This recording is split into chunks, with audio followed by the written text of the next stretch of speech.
This is Doug Foley.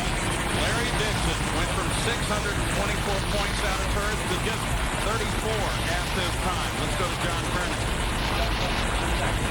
Back in the staging lanes with Tim Wilkerson getting ready for his first round matchup with Ashley Force. And Tim, you lost over 100 points with the countdown being reset. You face Ashley, one of the mega teams out there. I mean, what do you think about this championship countdown?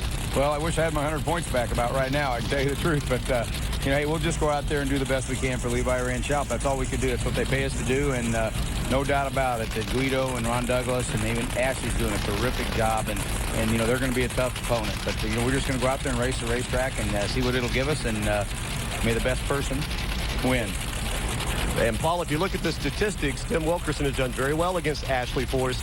He's 3-0 this year. Well, we certainly are looking forward to that one coming up. There's Ryan Briscoe. He's hanging out with Don the Snake Verdome, the IndyCar driver, 2 wins in the IndyCar Series. And he's going to get his first taste of the starting line. Let me tell you, he's a little worried about the noise. Larry Dixon, this is a huge moment for him.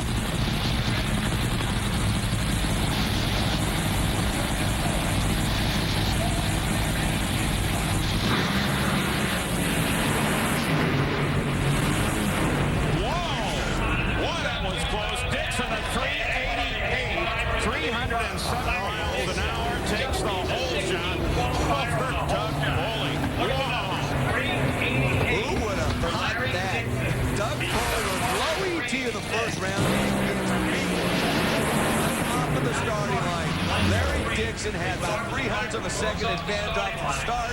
Well, he needed it, and he probably would have thought Larry had a great race car all through qualifying. They've been running well in the heat, something they hadn't done previous in this season. So I'm sure he had some confidence. Obviously, he wasn't taking Doug lightly. Ooh, look at Doug. He clipped that block. He might have been DQ'd anyway. You take a look at the Motel 6. Who got the light? Just by about a real length. There's the difference. And when you add the reaction time and the elapsed time, bottom line highlighted number is the time after the green light came on that they crossed the finish line. Larry Dixon got there first. So we will show you now the Lucas Oil ladder. Top Fuel's first round being complete and looking ahead to second round. Well, Larry Dixon faces Tony Schumacher, and Schumacher is 5-1 racing Dixon this year. On the other side, we got some good matchups with Corey going up against J.R. Todd, looking to spoil another one, and then Apple and Tron Brown and Hot Rod Ford, teammates going at it.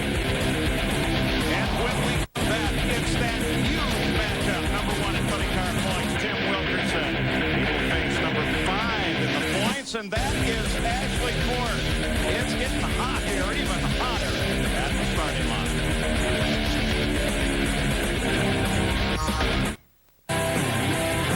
Well, they are having a great time over in the pits as well as in the grandstands at the zMAX Dragway. That's what's so special about this. You can get back in there, meet the drivers, look at the cars, play the game, buy the stuff.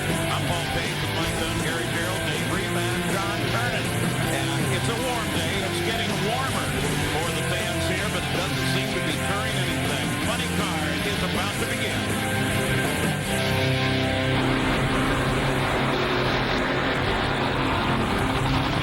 And in a little bit of a surprise, we're going to start out with the number 1 qualifier. That's the guy over in the far lane. And yes, it's Frank Hawley.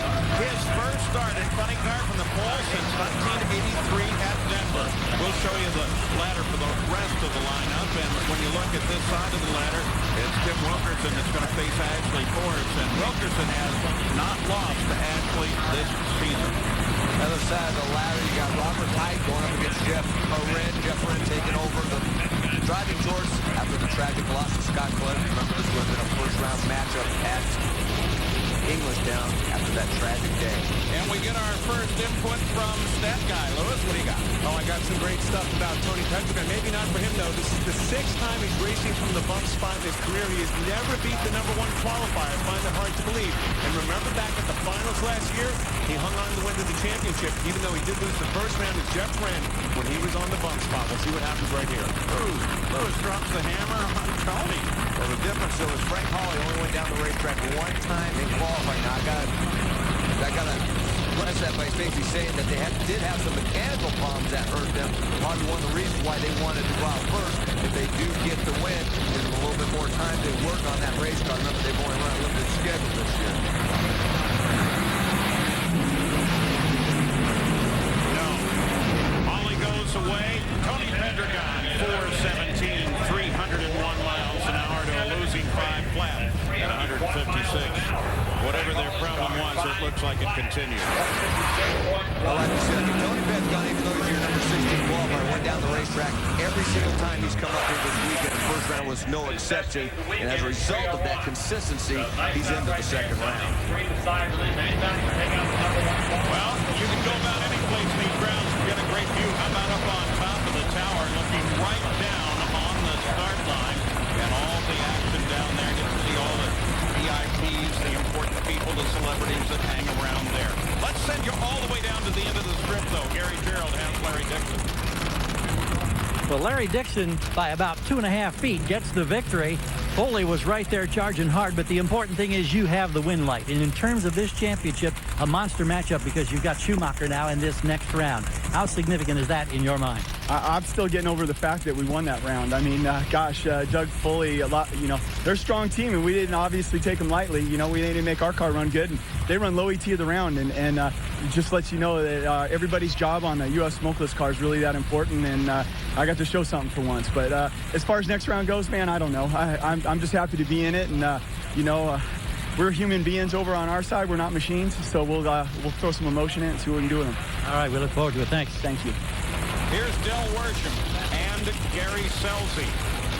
Believe it or not, Scelzi not in the countdown. Neither is Del. So this is heads-up race.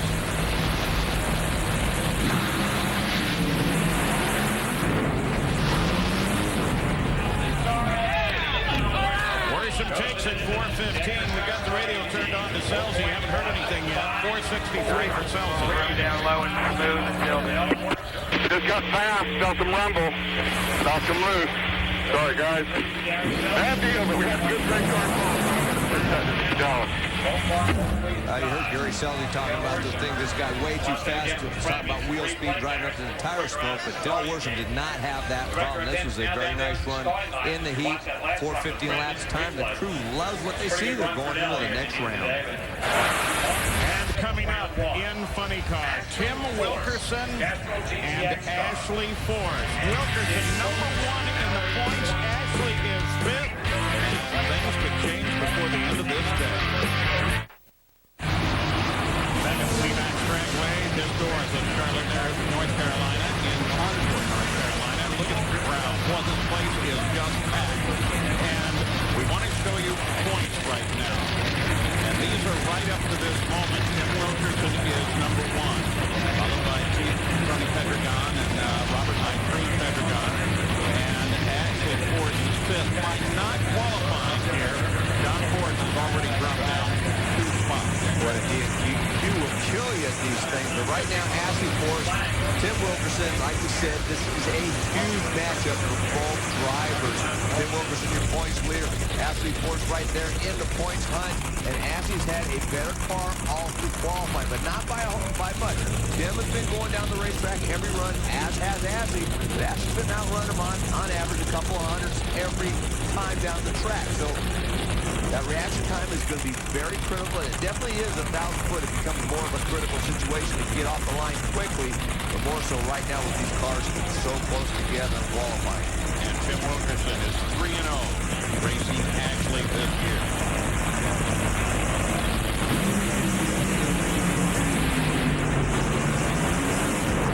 Look at there. That's exactly what we're talking about. Ashley Forrest, 5th in the points. Way to go, Ashley. You got it. John Forrest, he is. He should be. I mean, that team has done a great job all weekend up to this point. What a fantastic job. Dave Reef, how's John feeling? I think John's doing pretty good. He's hugging everybody. He's saluting the crowd. The crowd is saluting back.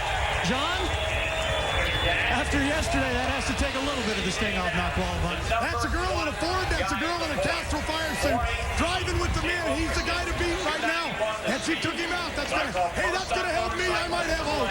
God bless her. Did you hear that crowd, though? That was terrific, the reaction. Let's go back and look at the run, Mike. Bradley Force got the advantage off the start line by about 1/100 of a second. Remember, that was critical because both these cars have been going down the track all weekend. This round was no different. Ashley got the advantage off the start line a little bit quicker on the racetrack. She's into the second round. Can you see her child face? Look at the crowd. They loved every minute of that. Ashley out there, and we show you the finish line, and she had almost a full car length on Tim Wilkerson. Wow, that was great. Lucas Oil photo finish cam for you.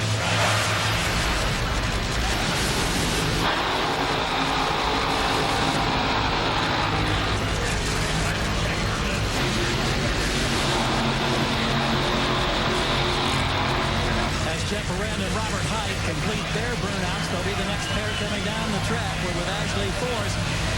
In a time when first-round wins have been tough to come by of late, how big is that when you knock out the season points lead?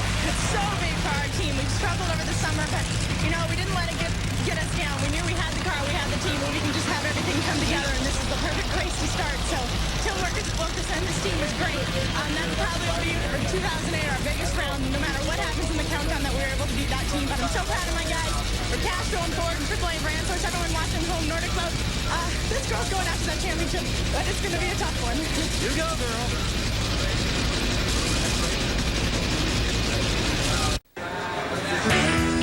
Robert Hight has 11 funny car wins in his over 4 seasons driving for John Force Racing. In this week's Powerade Power Time, we examine Hight's journey from turning wrenches to turning on the whip line. My first year was 1995 at John Force's, and I started out doing the clutch, and I had never done the clutch before. I learned one weekend, and then the following weekend we had to go to a match race. It was up to me, you know, it was all what I remembered and what I learned from the previous weekend. I was nervous, and I remember, you know, Austin was pretty patient with me and helped me out, but I was supposed to take the clutch in after I got it out, cooled off, give it to him, and, you know, we would work on it together. Well, I forgot to blow it off. And that's the first thing he does in the trailer is hit it with the air gun. And there was a cloud of smoke. And that was the first time he ever got me. And I mean, it was a mess. So I had to take it back outside and blow it off. But they were very patient with me and I learned. So then the following week was Denver. We went on to win the race. John gave me the trophy. Been doing a lot of things here since. Hight spent 5 seasons as a crew-in for John Force. Over that span, the team notched 41 wins and 5 championships. Hight then moved on to manage Force's California race shop.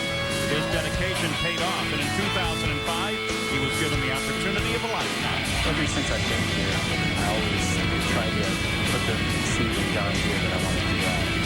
But facing reality, you know, I never thought I would.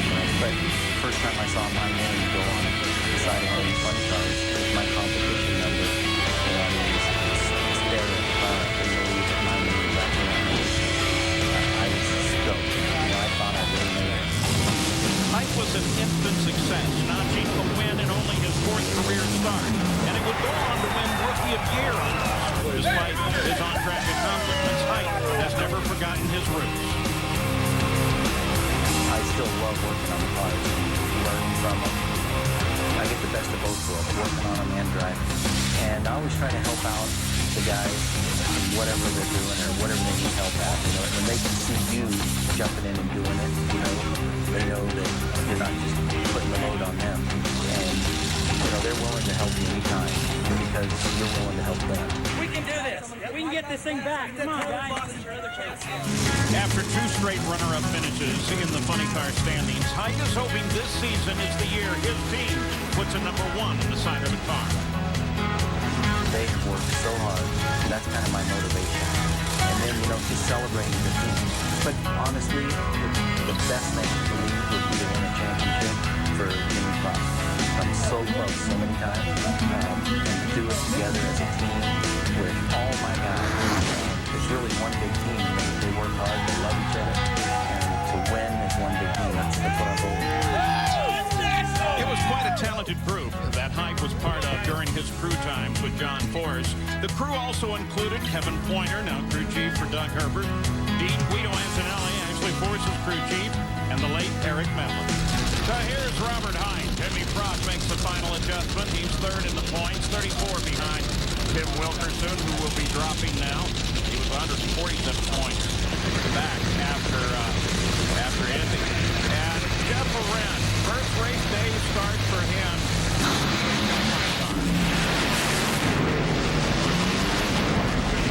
Robert Hight easily. 4:14, 301 miles an hour.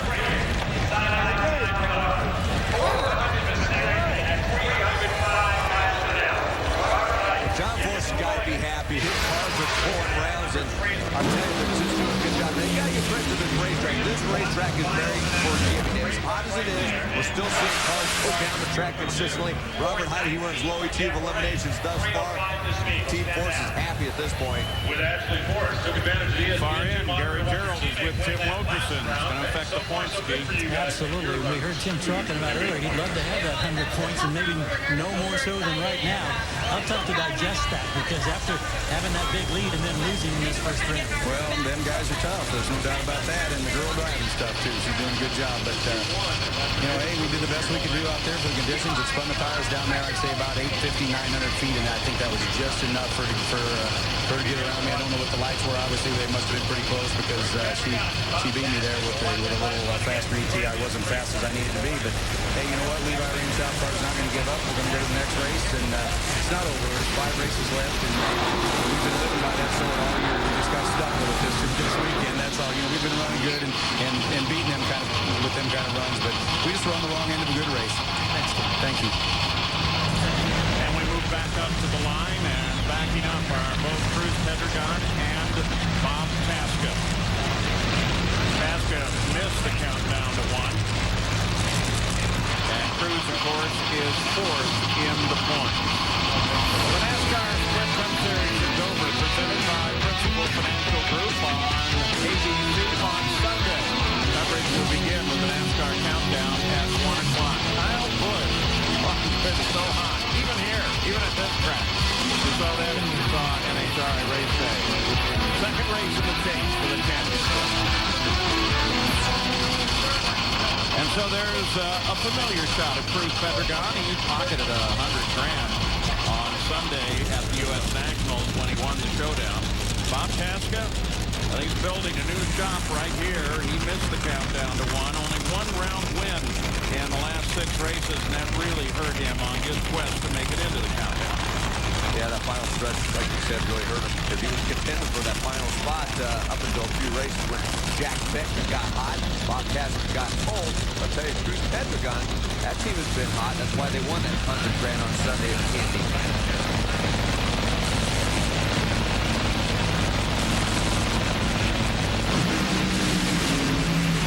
Red light for Tasca. And the win to Cruz on the red light. But he runs a 4:11, 305 miles an hour. That's pretty sweet. Yo, hunt over. He's getting a little swagger as he walks back. I guarantee you he deserves it because he's doing a hell of a job. Both corners, Cruz. This was a nice run.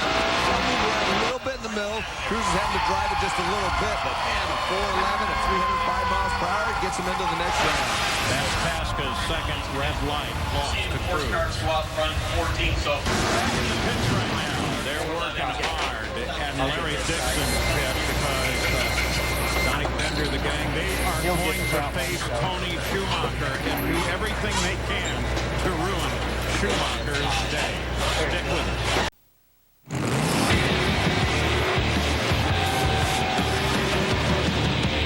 Well, it's a hot day in the NHRA Powerade Drag Racing Series. We've got some interesting before and after shots to show you here. Before, after, in just about 6 months. Again, before, and then as the fans came in over the weekend. And once again, during construction, and then with fans, and there are even more fans in that grandstand now as we take a look down the track. Funny cars are in competition, their first round of competition. And one of the great things about having a booth here like this is we got a chance to have our friends drop by. You may recognize Ryan Briscoe from the IndyCar series with a couple of wins in that series. And little flat of rubber all over his face. What do you think of your first drag race? First drag race, absolutely unbelievable. And zMAX had me out there on the start line and behind all the top fuelers and funny cars, and it's just an amazing experience. I'm definitely coming back. Well, now you got to think about this. It's funny cars.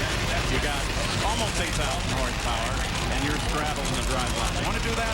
I don't know. The light bomb sitting in front of you like that, I'm not sure about it. It's some crazy stuff. I mean, just so impressive. The speeds and acceleration, nothing I've ever experienced. And the vibration when they take off is just amazing. So it's very cool. All right, well, stick with us here for a moment or two, and we'll show you real vibration and real noise. Mike Dunn, can you get him into a car? Sure, I can make that happen. Jim Hight and Jack Beckman, and Beckman has just been so good recently. Beckman with a 4.11, 304. No shoot from Jim Hight. Now finally to shoot Blossoms. 1-0. And when they get it slowed down, he needs to really be on it. Yeah, good job. Carbon fiber brakes. I mean, they definitely will stop those cars much better than they were in the old days. But got to get on them, and the warmer they get, the better they get. Can you imagine slowing it down to 304 miles an hour? I don't know. We'll take you back and show you the launch. Well, Jim Hight had lane choice. He actually out-qualified Jack Beckman in that countdown. But Jack's had a very, very good race car the last half a dozen races or so. And he still has him. Johnny West gives him a nice tune-up that allows him to get past Jim Hight, who also was running very well this weekend. So you got at least one run view down here, and then saw the parachutes on Jim Hight's car. Carbon fiber. Makes all the difference in the world. So are we going to see you back for another one of these? Oh, definitely. I'm going to come back, and I've been learning so much today, and you know, there's so much that goes into it, and you know, the drivers, the engineers, everything. It's very cool to see. I'm so impressed, and the adrenaline from those moments, just something I've ever experienced. We want to show you something special here, because your teammate is Elio Castroneves. This is the U.S. Nationals. That's Steve Johnson stealing Elio's trail. I know. I think you need to report it. Well, I know. Well, I mean, Elio might be upset about that, but yeah, Tony Stewart does it too already, so it's becoming pretty common, isn't it? All right. I think if you win the race, you can do what you like. Really appreciate it. Thank you. Thanks for having me. Thanks very much. Ryan Briscoe, one of the visitors here today. Among a great list of celebrities and visitors out to see this inaugural event here in the Carolinas. Well, there's Ron Capps. He will face Melanie Troxel. Both Melanie and Ron have won races in both Top Fuel and in Funny Cars.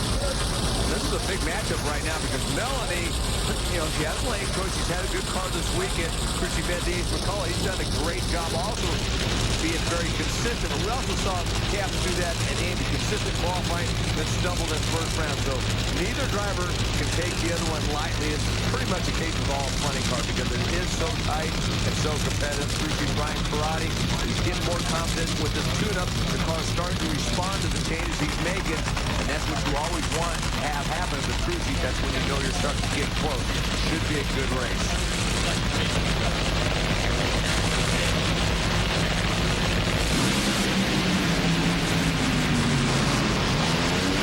Ron Capps as Melanie struggles and falls back. Ron Capps off 415, 301 miles an hour to a losing 485 at the Ace. What do you want, boys? 15. Nice job, Hayes. A little bit of a quiver, but a little chunk out there, but great job, man. Well, Ace has got to be happy. If we take another look at it, we heard Ron Capps say the car quivered just a little bit. As a driver, when you're sitting in there and you feel those tires quiver, sometimes you're right there. It drove right through it, though. Sometimes that'll drive up in the tire smoke. But this track is so good and so forgiving. You can get away with just a little bit, but not too much. And Ron Capps got away with it. Makes a nice pass.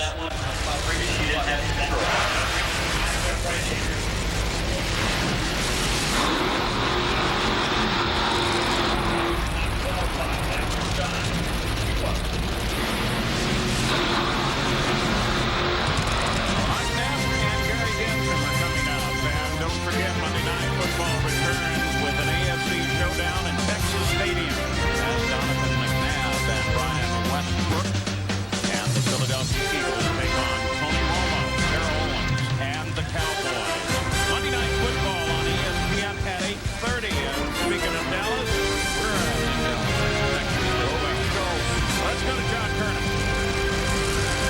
in the staging lanes with Greg Anderson. It has first-round matchup against Dave Conley. Championship implications, of course, as we're now into the heart of the countdown. And, Greg, you say the car has been just average this weekend. Have you stepped it up for this? Well, we hope we have, John. We've certainly poured over the computer all night, and I've got an ace crew that certainly proved they can do it before, even when we haven't looked great in qualifying. So I got a lot of confidence in this Summit Pontiac crew.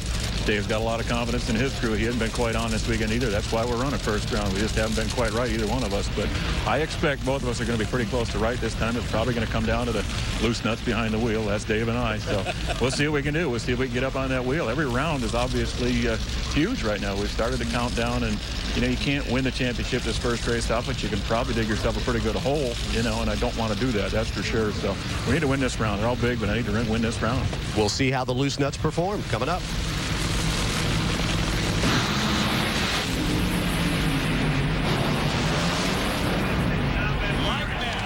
Celebrated his 42nd birthday yesterday. Runs a 4:20 at 303 miles an hour. John Force is all over the start line celebrating the wins of his teammates. All three of his cars have advanced to the second round. Why did he qualify? Like you said, I think Mike Neff might have dodged a little bit of a bullet there. 420 probably was not the one they were looking for, but John likes the fact that the wind light came on. That's all that matters to him, and really, in reality, that's all that matters overall. So let's show you the Lucas Oil ladder as you look ahead now to the second round of Funny Car. And the matchup will find Tony Pedregon and Mike Neff, Ashley Force, and Cruz Pedregon. So side of the ladder, you're going to have Hight and Caps going at it, and then Del Workman's going to take on Jack Beckman. Well, you know, the crowd here is already beginning to recognize that John Force is somebody to watch, especially when he is crawling the starting line or heading down track on his scooter. Cheers here are magnificent.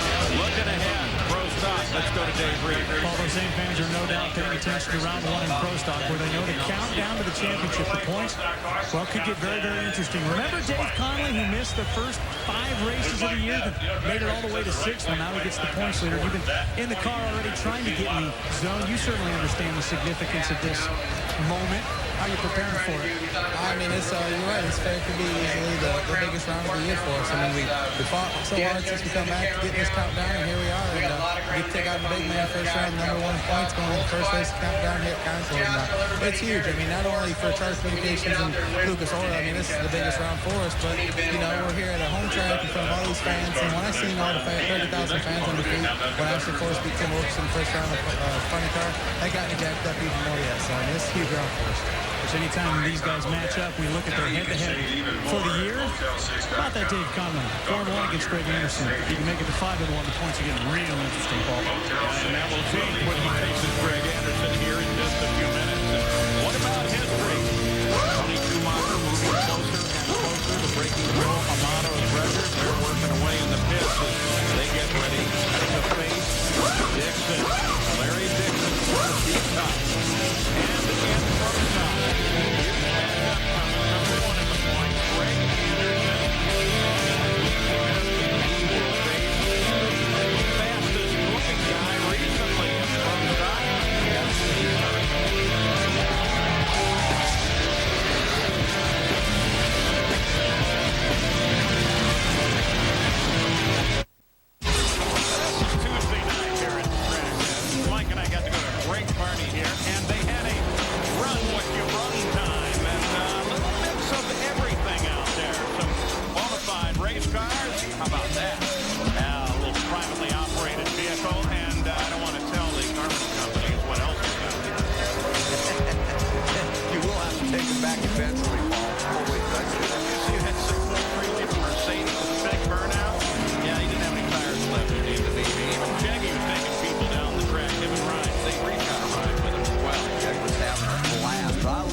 impressive. And it's pretty impressive here now. And you hear driver after driver talk about how important today is here at the Carolinas Nationals. Mike Dunn, Gary Gerald, Dave Reed, John Kernan. Join me, Paul Page, and I'll tell you what, getting ready to go with Pro Stop.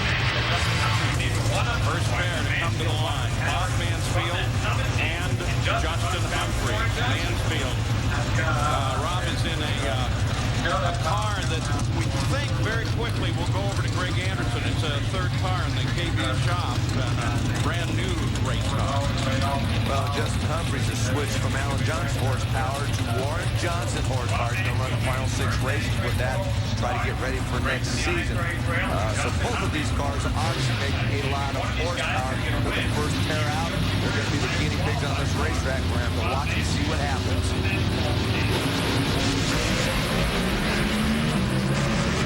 Justin. And the advantage carries him on through. He runs a 675, 206 miles an hour. And Mansfield, 672. So that whole shot has made all the difference in the world. Second time today we've seen that work. Now you get 400 of a second advantage off the starting line. Justin Humphries did that with a very good reaction time. Goes down the other. I didn't make the kind of run he was looking for, but it was still good enough to get Rob Mansfield by 81/10,000ths of a second. If you look at the distance at the Lucas Oil Photo Finish Cam, that was a great race. And the next pair to come to the line that we've been talking about. Greg Anderson, number 1 in the points, and Dave Conley, 6th in the points. Here's the Lucas Oil Pro Stock ladder. And we highlight Greg Anderson and Conley. Greg really struggled last 3 races. Yes, he has. That's going to be a great matchup. He's going to want to miss that. The other side of the ladder. Also, his teammate, Jason Line, up against Mike Edwards. Both of those drivers in that countdown. So here they come. Greg Anderson, you're in the cockpit with him, and Dave Conley. Anderson, this is now his home racetrack. He went from 16 points ahead of KJ to now 25. The only class after the countdown reset where the lead got bigger rather than smaller. Conley, he's just been on a card throughout the season once he started his season. Well, and if you go back to last year, he was on a tear. He also won like 5 races in a row. Got down to the count, down to 2 when they reset the points. He kind of choked a little bit. He got to be on a whole shot and then a red light. Greg Anderson, though, remember, he got 6 races in the countdown this year, so you can miss a beat, but this is still a very, very critical race right now. But dead even off the start. Well, and Greg Anderson's kind of reversed the trend. Runs a 673, 206 miles an hour. The Conley losing 674, 206 miles an hour. Oh, they're close enough in last time. I think Dave Conley will go back and look at the ET slip and say, dang it, I should have got a little bit more off the tree. You know, 47 miles. Happy with that. And when he runs only 100th of a second, basically 100th of a second slower than Greg, he's going to say, I had a little bit right there. They were still a good race. 2 good drivers. Greg Anderson this time got the better of it. Greg Anderson has a class-leading 5 race wins this season. 3-time champion, but he hasn't been champ since 2005. Yeah. And the gang, his wife, Kim's all excited about that one. Will she get more excited later today? I think with a win, she just won. Here are the points, and this is up to the moment with Greg Anderson, number 1, KJ sitting 45 back, and then Jake, then Jason Lott. The countdown to the championship. The countdown to 1. The single person who will be left standing as the champion in each of the 4 pro classes at the end of the season at Pomona, California. And here is Greg Anderson's teammate, Jason Line. Again, home race on the tour. He sits 4th in the points. But Jason does have 6 first-round losses this season for the 2006 Pro Stock champion. He will face Mike Edwards, 7th in the points, who won at Atlanta over Jason Line. Mike Edwards is one of the guys I talked to that said being 7th in the points could be very, very important for him to have a good race here, because he has to at least go to the finals. Right now, he's got Jason Line, tough customer, but Mike Edwards has been doing a very good job this year also.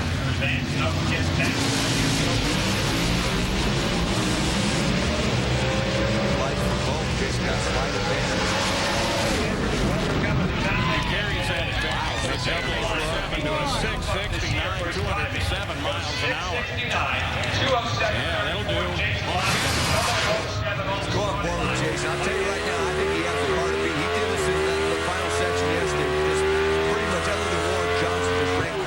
everybody in the class by a bunch, and up to this point, he's done the same thing. Greg Anderson, he was at the top line. Yeah, good job. Wonder how much sure it's going to be if they end up having to face one another a little while down the road. Let's go to Gary Gerald. And with Greg Anderson, as he takes a quick look at that timesheet, how big was that? Well, that was huge, Gary. Don't look like we wanted on performance. We're going to have to tune up this summer, Pontiac. Looks like we got one that's fast. Jason, gosh, I want to go back and swap doors with him, but we got the round win. It gives us another chance to fix that summer, Pontiac. That was big. That was huge. Everybody knows David's the hottest guy in the class right now. Seems like a long time since I beat the guy. I don't know. So feels awful good right now, but long way to go today. They're all tough. He's not the only one. Everyone that you're going to face today is certainly tough. So we'll give it all we got. Okay, thanks. And time for our Rams backs. As Kurt Johnson and Vinny DeSigley come to the line. Another little personal message there. We wanted to compare Pro Stock versus a NASCAR Cup car. Well, you know, the closest in comparison of all the categories in fuel, 500 cubic inches to 358 for NASCAR, 1,400 horsepower versus 825. Got 60-foot time, 1 second for it. The Pro Stock's approximately 6.21 seconds for the NASCAR. But once they get up to speed, they're a little bit better, 189. But we still beat them at 209 miles per hour. Costs are pretty similar to Phil, but I love these Pro Stockers. They have to drive these just like the NASCAR cars. A little shorter season. Stockers run through the gears, left to down, turn left though.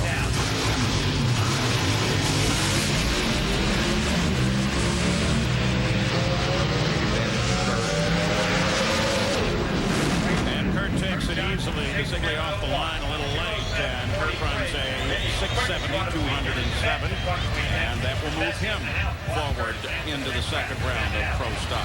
Well, back in the pit area, we want to show you Ashley Force's pits because they're hard at work. Ashley in second round after that terrific win over Tim Wilkerson. Takes down number one in the points and helps her with an immense handful of points. And how about Dave Conley? He lost first round. So many emotions. They all realize time is quickly running out. And already a warm-up for Larry Dixon. He's facing Tony Schumacher when they come to second round. The engine's back together. Car is ready to go. Pro Stock continues its first round of eliminations as the wind picks up here. Richie Stevens and B. Gaines.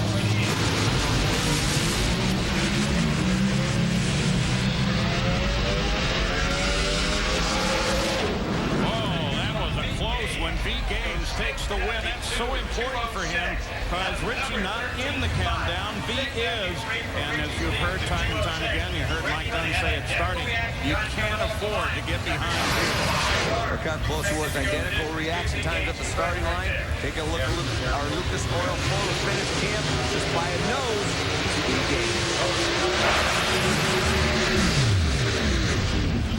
And that brings out Warren Johnson and Jim Yates. We go to John Kernan. He's keeping track of J.R. Todd. And J.R. Todd and his crew getting ready for the second round matchup against Corey Mack. But J.R., you had to take out one of your good friends, Brandon Bernstein, who's in the countdown in that first round.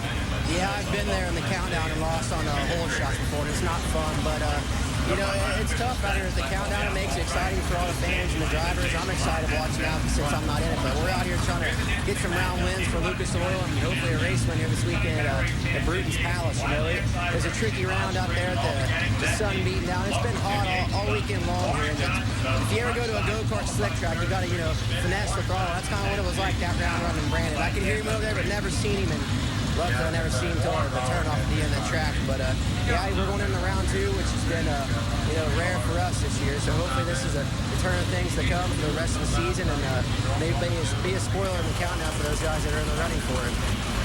And JR looking to get to the semis for the first time this year. He's got to get to Corey Mack. In the meantime, Yates and Warren Johnson. Warren Johnson, who used to do the top end of the motors for, guess who? Junior Johnson. NASCAR Junior Johnson. In fact, also did some work for A.J. Foyt. We find that out this weekend.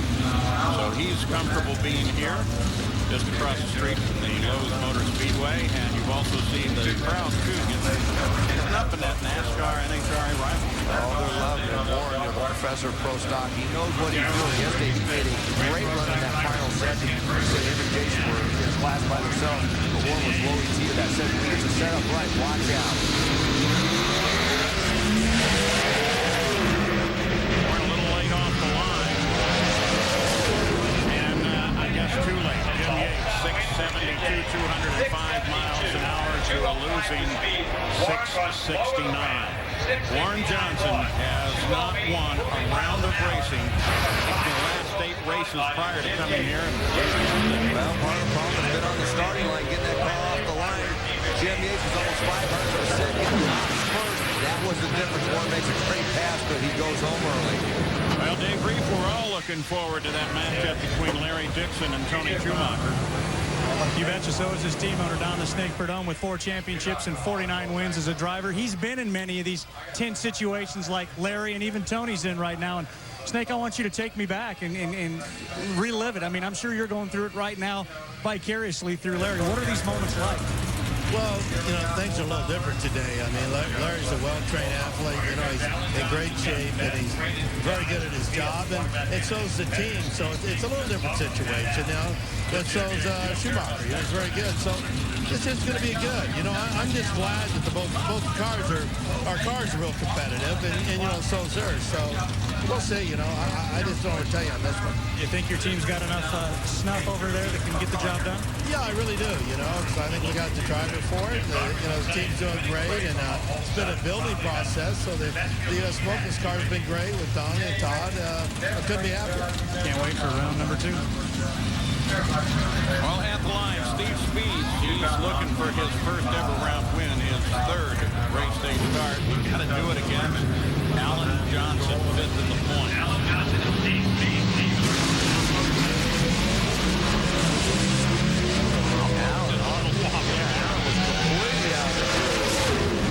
And remember, too, as Speed takes the win, 675 to a losing 676. Here's going to be one very happy guy.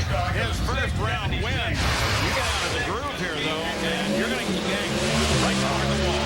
Yeah, that left side, Alan Johnson, you saw his dad, Roy Johnson, just shaking his head. Alan did an amazing job to bring it around, but watch.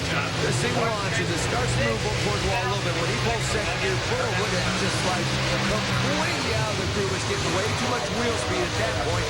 Not accelerating the car forward, and that right there cost Alan Johnson the race. And you can see right there as well is where somebody can be a spoiler if the points goes down. And next week, this whole thing goes down once again. It will be the O'Reilly Superstart Batteries Fall Nationals qualifying on Saturday at 10 o'clock. NHRA Race Day presented by Lucas Oil at 11 on Sunday. And then 8:30 Sunday night, we will have final eliminations for you. That's the site, of course, of John Force's wreck last year in Funny Car. Look at the wind. It has really picked up. And the clouds move back and forth over the track. Well, there's Jake Kaufman as he comes up to the line to face Greg Stanfield. And stop. Yeah, there was a bet on whether or not the Buckeyes would win. He had, in fact, the sticker on the front of his car, and that was during qualifying. And if OSU won, then he was going to be fine. If not, either he or his PR guy was going to have to put on a USC hat. How'd that work out for Jag? I don't think Jake's going to be happy. 35-3, the Trojans. Oh, boy. See the cap yet, though. Yeah, right now he's just focused on trying to get this round win. You see the PR guy Woody over there. Nobody's wearing the cap.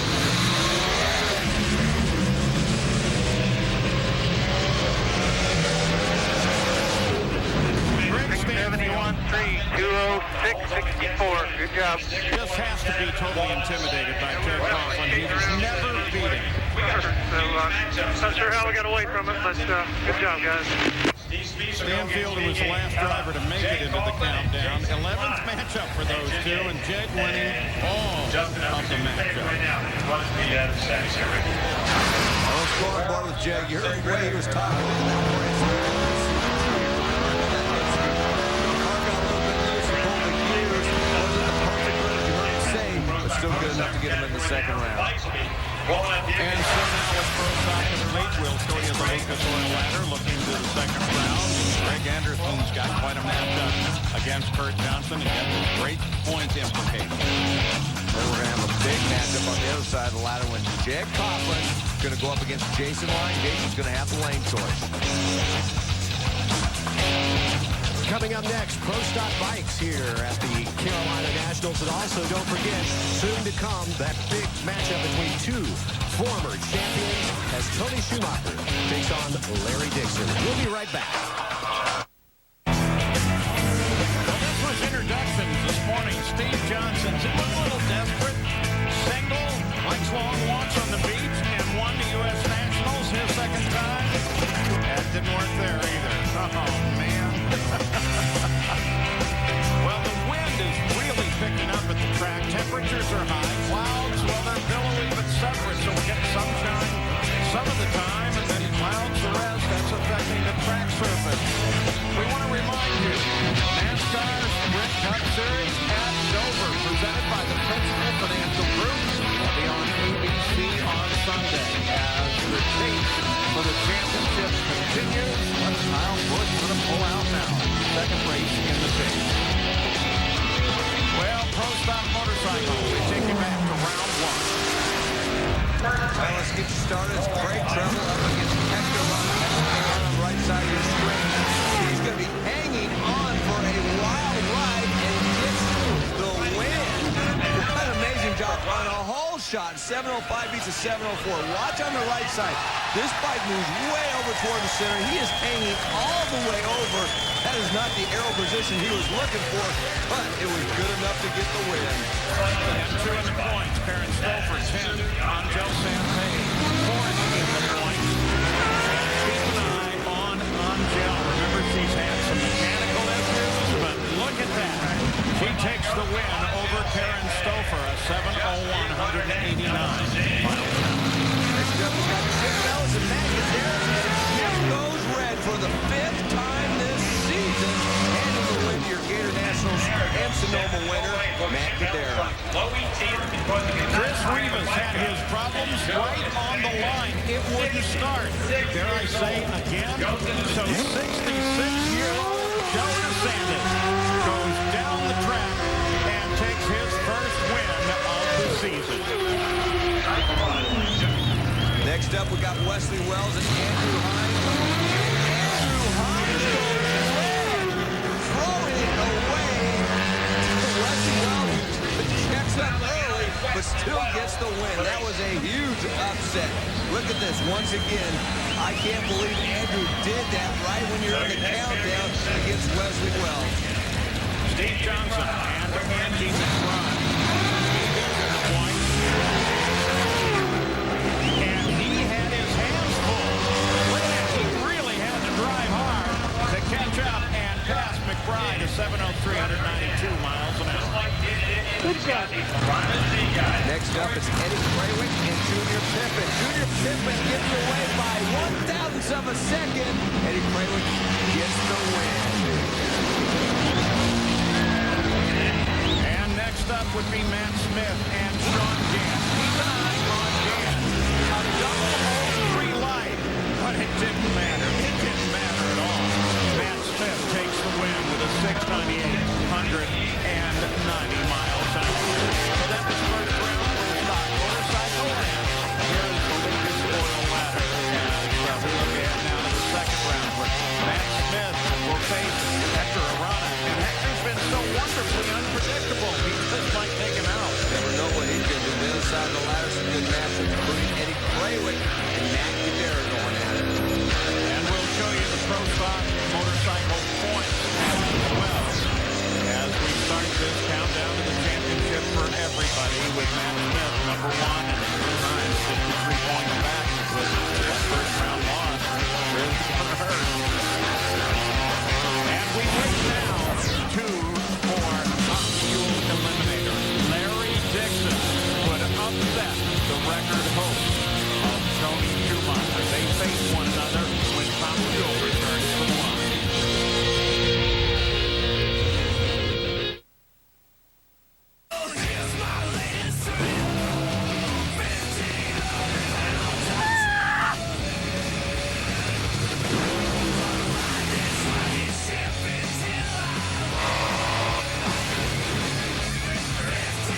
And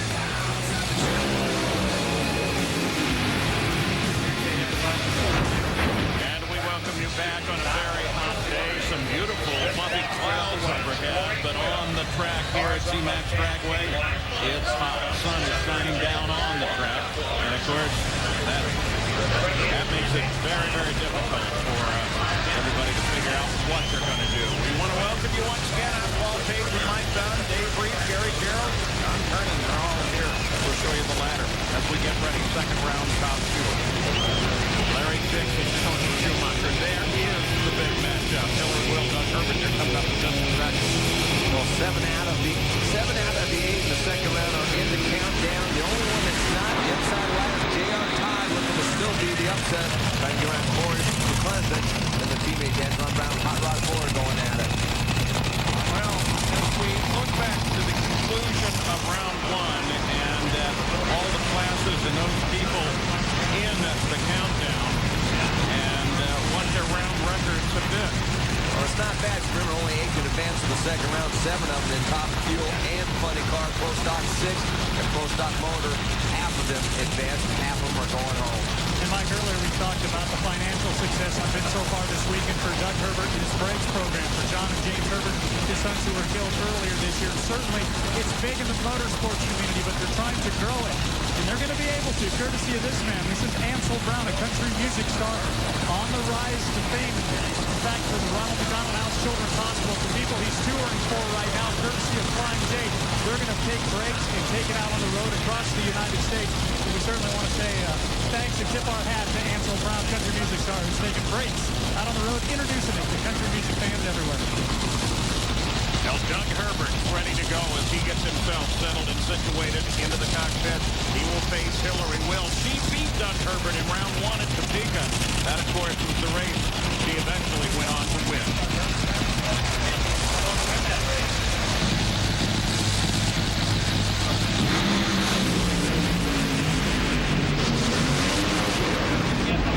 Hillary Will, 394, 311 miles an hour. Once again, she beats Doug Herbert. 11 miles an hour.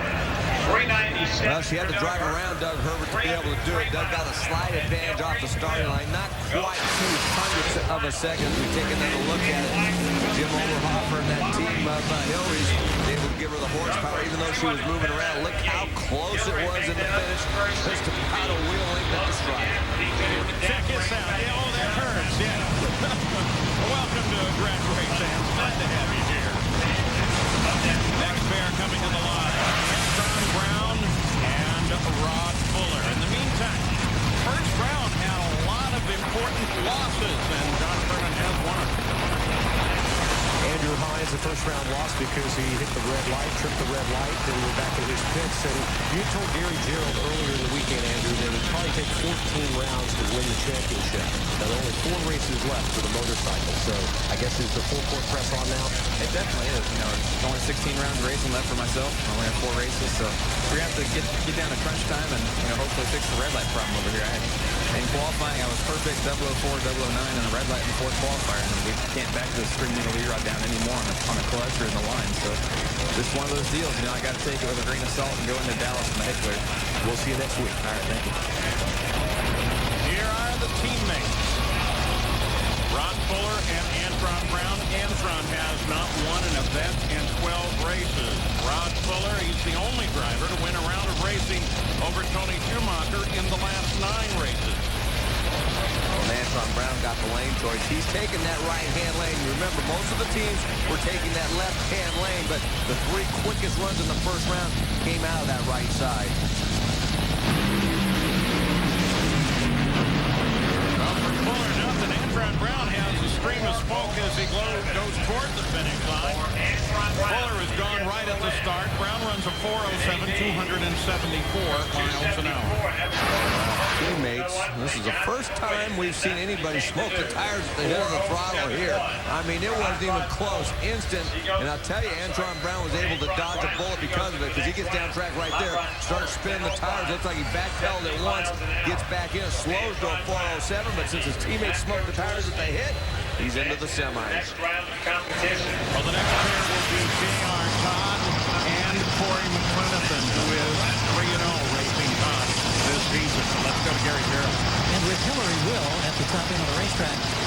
consistency has been so amazingly good for your team. 4 qualifying passes, 2 94 runs here in eliminations, and all of it because of the countdown to the championship. Is your mindset any different at all? You get more excited, you have to fight emotion? I am fighting emotions. I came into this thinking, oh, I'm just going to have fun. I have 6 races left in the season, and I'm going to enjoy every moment of it, and that's when I drive the best. But I got to tell you, my heart's been beating like crazy all night long. I didn't sleep last night. And my team's just doing awesome. Jimmo's got a handle on this car. We've gone 6 for 6 this weekend. I think we're going to keep going. The driver's got to keep in the groove next time and get it together. So I know we can do it. Thanks. And Hillary with that first round win moved from 7th up to 5th. So you look at Corey Mack, 4 times a runner-up in the Top Fuel Championship chase. And you heard Hillary talking about how important the driver to keep it in the groove. It's going to be that way for this man, J.R. Todd and Corey McClendon. Later rounds, a little bit warmer out there, but we've had cloud cover moving in, so that is helping it. They still have to be very careful. Yeah, just in the last few minutes, miles over the track. Surface might cool. Well, Corey. J.R. Todd lights the tire. Corey at 388, 314 miles an hour. Gets a nice run for Corey. J.R. Todd, just like we saw with Hot Rod Fuller, spun the tires as soon as he hits the throttle. Now the crew chief is going to have to go up there and take a look at that and see what's causing that. Sometimes there's bald spots on that starting line. Track is just not gripping quite as hard. And you get too much wheel speed and spin the tires. Let's go on board with Corey. Corey makes a nice run for the conditions. I got to believe a 388. We'll be happy with that. Gets him into the semifinals and gives him lane choice. Don Schumacher happy with that. Will he be happy with this next one? Because it's Larry Dixon and Tony Schumacher. Nobody has ever won 11 races in a season in Top Fuel. And nobody ever had won 6 in a row until 2 weeks ago in Indianapolis. Schumacher has done it. You just saw history being made. Now, Tony Schumacher sits tied with Joe Amato at the top of the all-time wins list with 1 more victory. And Schumacher will become the winningest driver in Top Fuel history. Will this be the week that the name Tony Schumacher stands alone? Well, this is the next test in that long road to going past Joe Amato. Look here, points leader. Tony Schumacher gave up over 500 points when they reset the points. You only get 100 points to win the race, so that's basically he goes out 5 races and still been leading the points when he came back. So that is a huge hit for Tony Schumacher. Right now, he's got a huge task for him ahead with Larry Dixon in that other lane. Larry Dixon has had a very good race car all weekend. Tony does have the lane choice. They've taken that right lane. I believe the lanes were pretty much even up until this point. If you look, right lane's got 7 wins, the 4 for the left. We saw some tire smoke at the hit of the throttle in that left-hand lane. I'm sure Todd Smith, Donnie Bennett have to be concerned with that, but if they get up the starting line, they have a very good race car and a very good driver.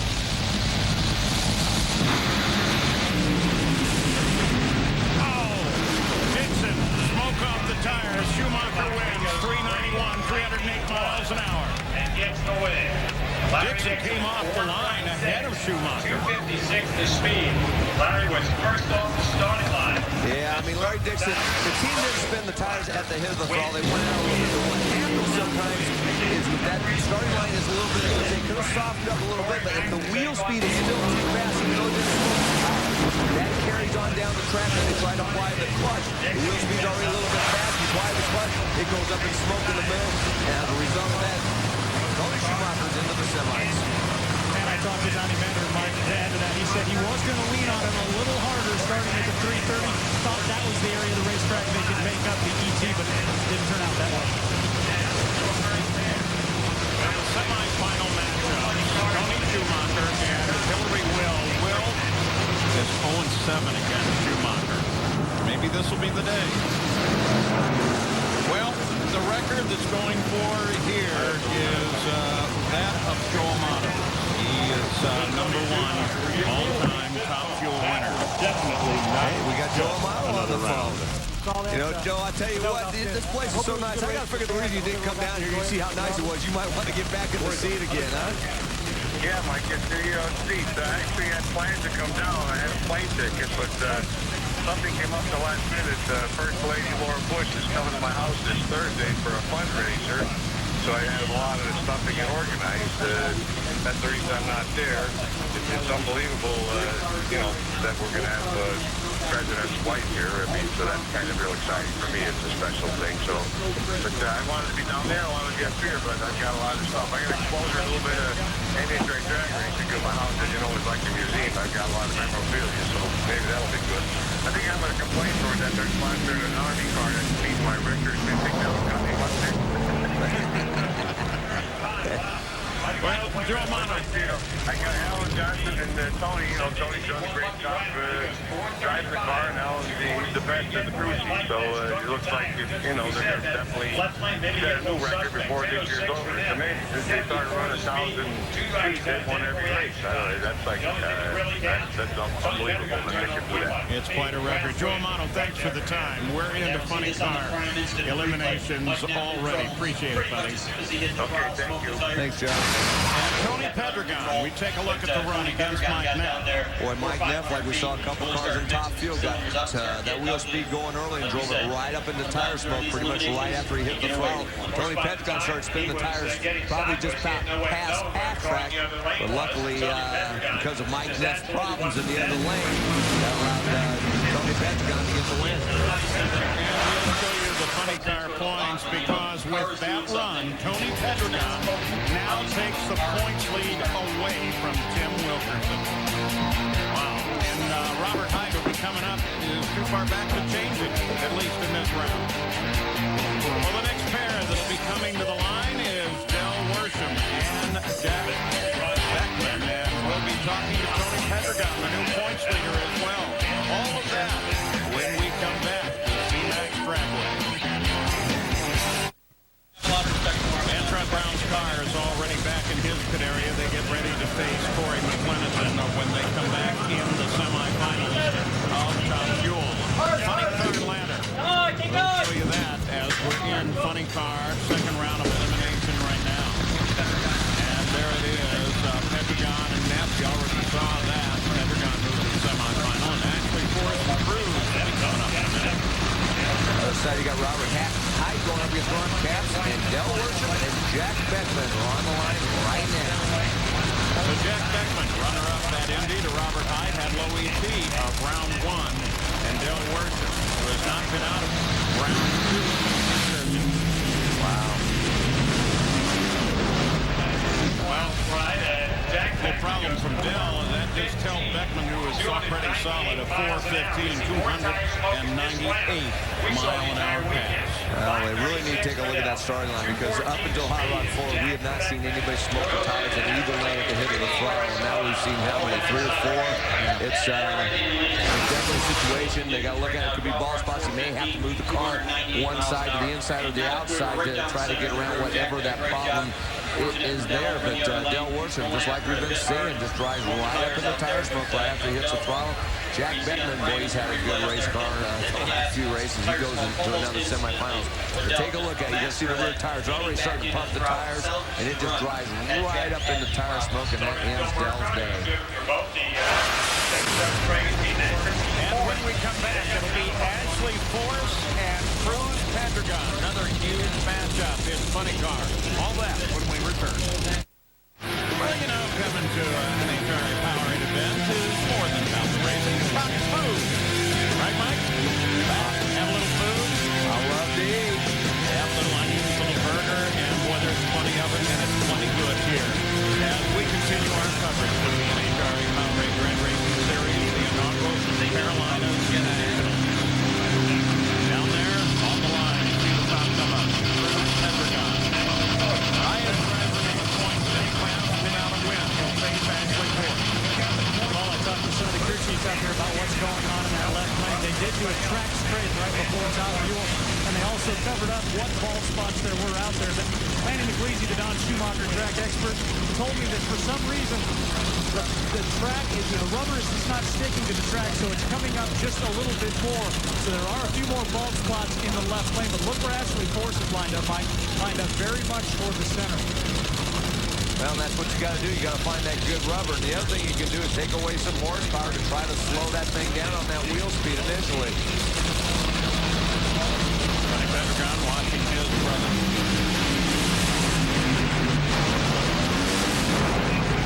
And given to Cruz. And on the hole shot. Wow, that's enormous. 3:01 the speed.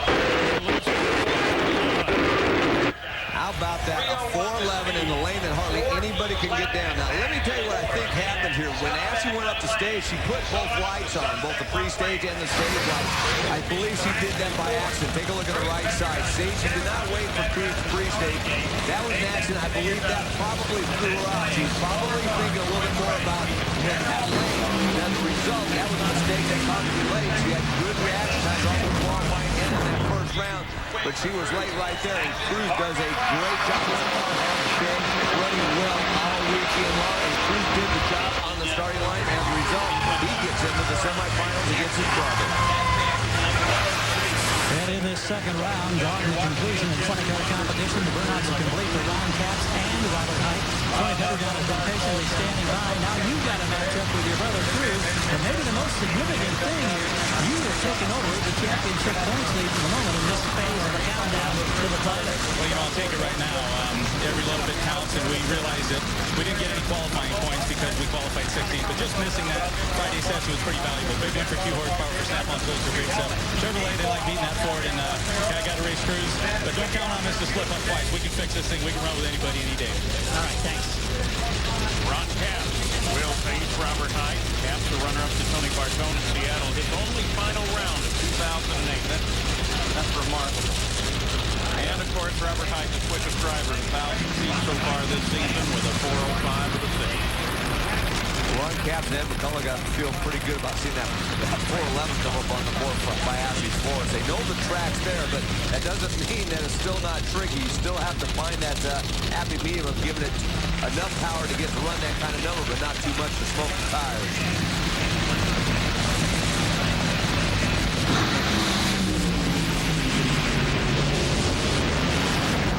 And that punt from Capps was always needed. Robert Hight to the happiness of John Force. The applause will move on into the semifinals, and he'll face Jack Beckman. That's a rematch of the final at the U.S. Nationals. If you take another look at it, look like, I don't know, Hight on cylinder out of what, yeah, right there, because Capps was actually ahead quite a bit at the 330-foot mark. Then he started to spin the tires, and even on 7 cylinders, that allowed Robert Hight to drive around. So the semifinal matchups will see the brothers Pentagon facing one another, and Cruz will have the lane choice.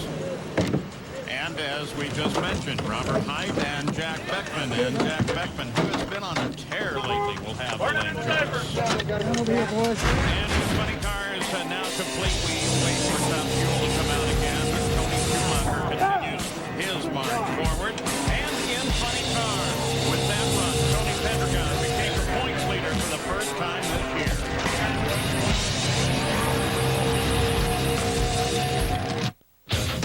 Welcome back. We're just north of Charlotte, North Carolina. The zMAX Dragway, Concord, North Carolina. And Pro Stop is coming to the line now. And here is the Lucas Oil ladder with Kurt Johnson and Greg Anderson. Coming up, big matchup, big effect on the points, depending on how it goes. The other big matchup on the other side, your number 3 and 4 points, Jed Coughlin and Jason Line going at it, with Jason having the lane choice. And the first pair on the line will be Justin Humphries and Jim Yates. Yates' best race of the season. He went to the semis at Las Vegas. Humphries is going to be a spoiler in the countdown. Warren Johnson power next time.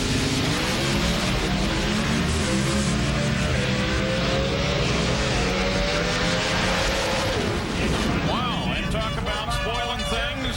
Justin Humphries, a 671 at 206 miles an hour. Well, and look who joins us in the booth now. Boy, it's great having this booth right up next to the line because you put the rope out. John, who's always crawling at the start line anyway, and we got him in the booth. Good to see you, John. Good to be here. Good to have a job again. since I didn't make the show here at zMAX, and I heard they're unbolting my name from the grandstands. Well, I wouldn't blame Bruton if he did it. Well, but they gave you a grandstand here, the John Forrest grandstand. I mean, that's pretty cool. How did that come about? It's unbelievable. You know, Tom Compton, the president of NHRA, we talked about it. Bruton Smith knows how to do it right. He teamed up with the town of Concord. He hit a home run. He's packed the stands every day, and the guy just, like I said, I want to just kiss him on the lips. It's unbelievable, you know, what that man does for us to get some investment like this. Well, he says you're like a son, so you might not want to kiss him on the lips. Just give him one on the cheek, all right? Well, Marcus is his son, and he's got other sons and a daughter. They're having a great time. They're building the next generation of the future of our sport, the people who run it. Just like I'm doing with drivers with Ashley and Robert and Mike Neff. Well, the team is looking pretty good, especially Ashley and Robert. Well, I'll tell you what. You know, coming in here, I was on the low end of the totem pole in the countdown, and Wilkerson was way out on top. And if Wilkerson was to win this race, Wilkerson, John Forrest, what would he do? Win 4 in a row to catch him? I needed Ashley to take him out first round. She got him on a hole shot, and her car ran a little bit quicker. And at the end of the day, she helped Dad, and she helped herself. And then she struggled in the second round, but she's doing this still.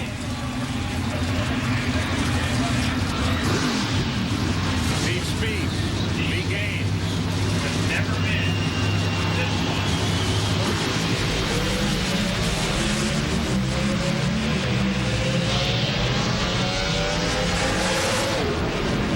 Well, again, Spieth had the chance to be a spoiler. He certainly was in the last round, but the hole shot by B. Gaines makes all the difference in the world. He runs a 673, 205 miles an hour. Last time he went to a semi was at Seattle. Well, let's take it back to Robert's pit here. Now, John, I got to ask you, I mean, I'm so proud of Robert Hight because I came back from a mechanical background, and my old man made me work on it too. Robert's the same way. I mean, how good of a job has he had? Well, he spent 12 years on, doing the clutch and motors on my car. So, advanced ahead of me in my early days. He knows everything about a race car. And then the driving, he was always a shooter. You know, he was going to go to the Olympics, so he knows how to cut a light. So you get the best of both worlds. He knows the car inside and out. My dad always said, you know, you don't have to be a crew chief to be a good driver. If you know the mechanics of the car, that helps you feel it when it goes down the racetrack. It just gives you a little bit of an edge sometimes. Well, that's what made you so good, Mike. That the fact that you knew the car had a problem, you knew what to do with it if it was dropping cylinders, you knew what was laid ahead of it. And that's so important, Robert. I've learned it over 30 years. Ashley, she's 2 years in. She's learning it. Mike Neff knows the game because he's lived it. So we're excited. We got back to well, we got a major matchup coming here, John. Greg Anderson, Kurt Johnson, and we're talking 1 and 2 in the points. So this one could be a nightmare for somebody. Well, Greg Anderson just being a killer like he's been for years. But Kurt Johnson, you know, the old man teaching him. He's a bad boy out there. So you got 2 bad boys right now. It's going to be this kind of race they like to watch right here when the stands are packed like this today. Well, this is a big matchup, and Kurt Johnson has had a very good race car all year long. He has lane choice, too. We'll see if lane choice plays a difference in the post-op. Sometimes it does, sometimes it doesn't. The lanes up until that second round, John, I think it's about as even as I've seen anything on any racetrack. Well, we were watching the left lane. A couple of cars went up. You could see the tires rattle, and they moved Ashley over, and she still ran. I think Lloyd T of the round, yeah. Lloyd T of the round. Greg Anderson, Kurt Johnson, 1 and 2 in the points. KJ number 1 qualifier.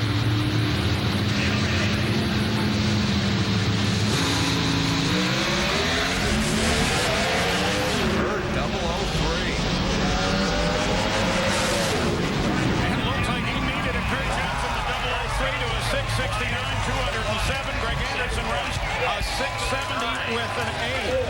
Well, Kurt Johnson comes off the line good, but he had a great run nevertheless.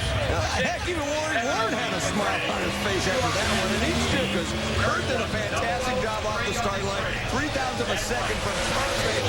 But man, and he nails it with a 669. That's a nice job. You've had a little bit of that feeling too, John, watching your kid do well. We're going to show you the pro stock points as they are now, with Kurt Johnson moving to within 5 points. The points leader, Greg Anderson, and B. Gaines taking an enormous jump forward. Monday Night Football returns. It's a NFC showdown at Texas Stadium as Donovan McNabb, Brian Westbrook, and the Philadelphia Eagles take on Tony Romo, Carol Owens, and the Cowboys. Monday Night Football.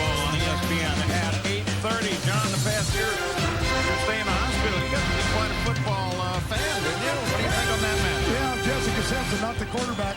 But hey,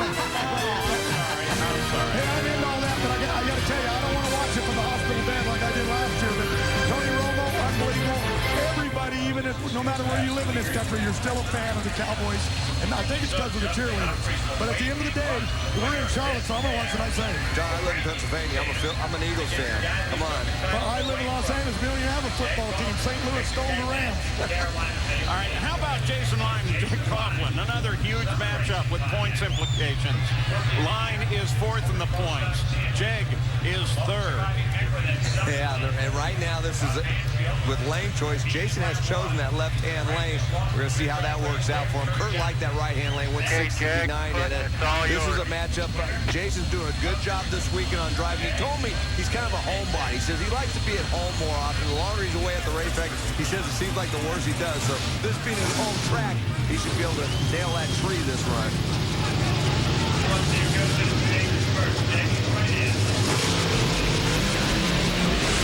Good light for both, and Jiggy gets a slight advantage. Double 03 for Jiggy, and he takes the win.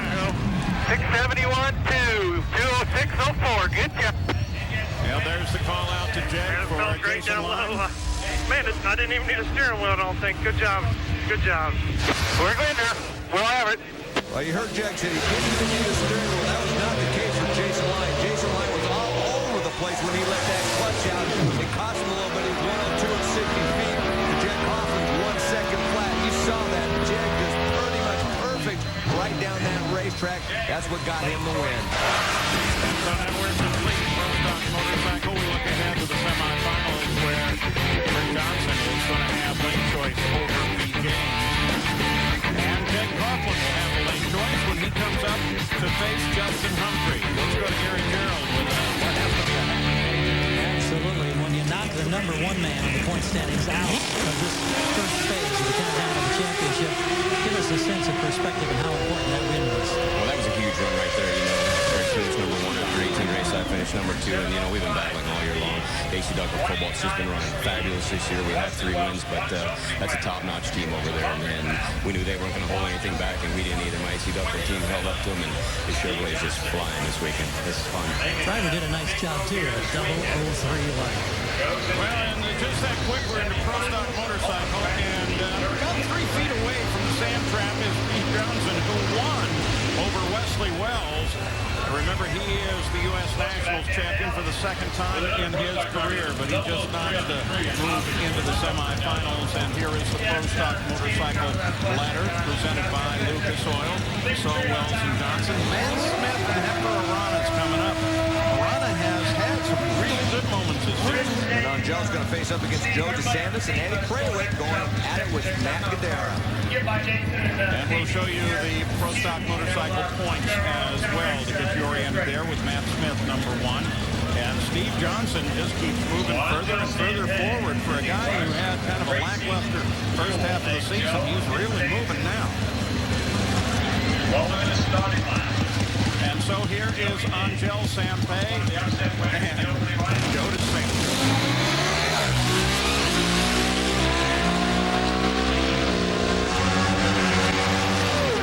Angel all the way, a 7:08, 186 miles an hour to a 7:18, 189 miles an hour. George Price, no doubt happy with that when they finally got Angel pointed the right direction. He had a little mechanical gremlins recently that had not made her happy. Paul, it's business as usual over here in the U.S. Army camp as Alan Johnson takes a look at the computer. The team continues to work, but it's not relief as usual for Tony Schumacher. He understood how big a round that was, his 26th consecutive round win. We'll talk with him about it and a whole lot more when we come back to the Carolinas Nationals.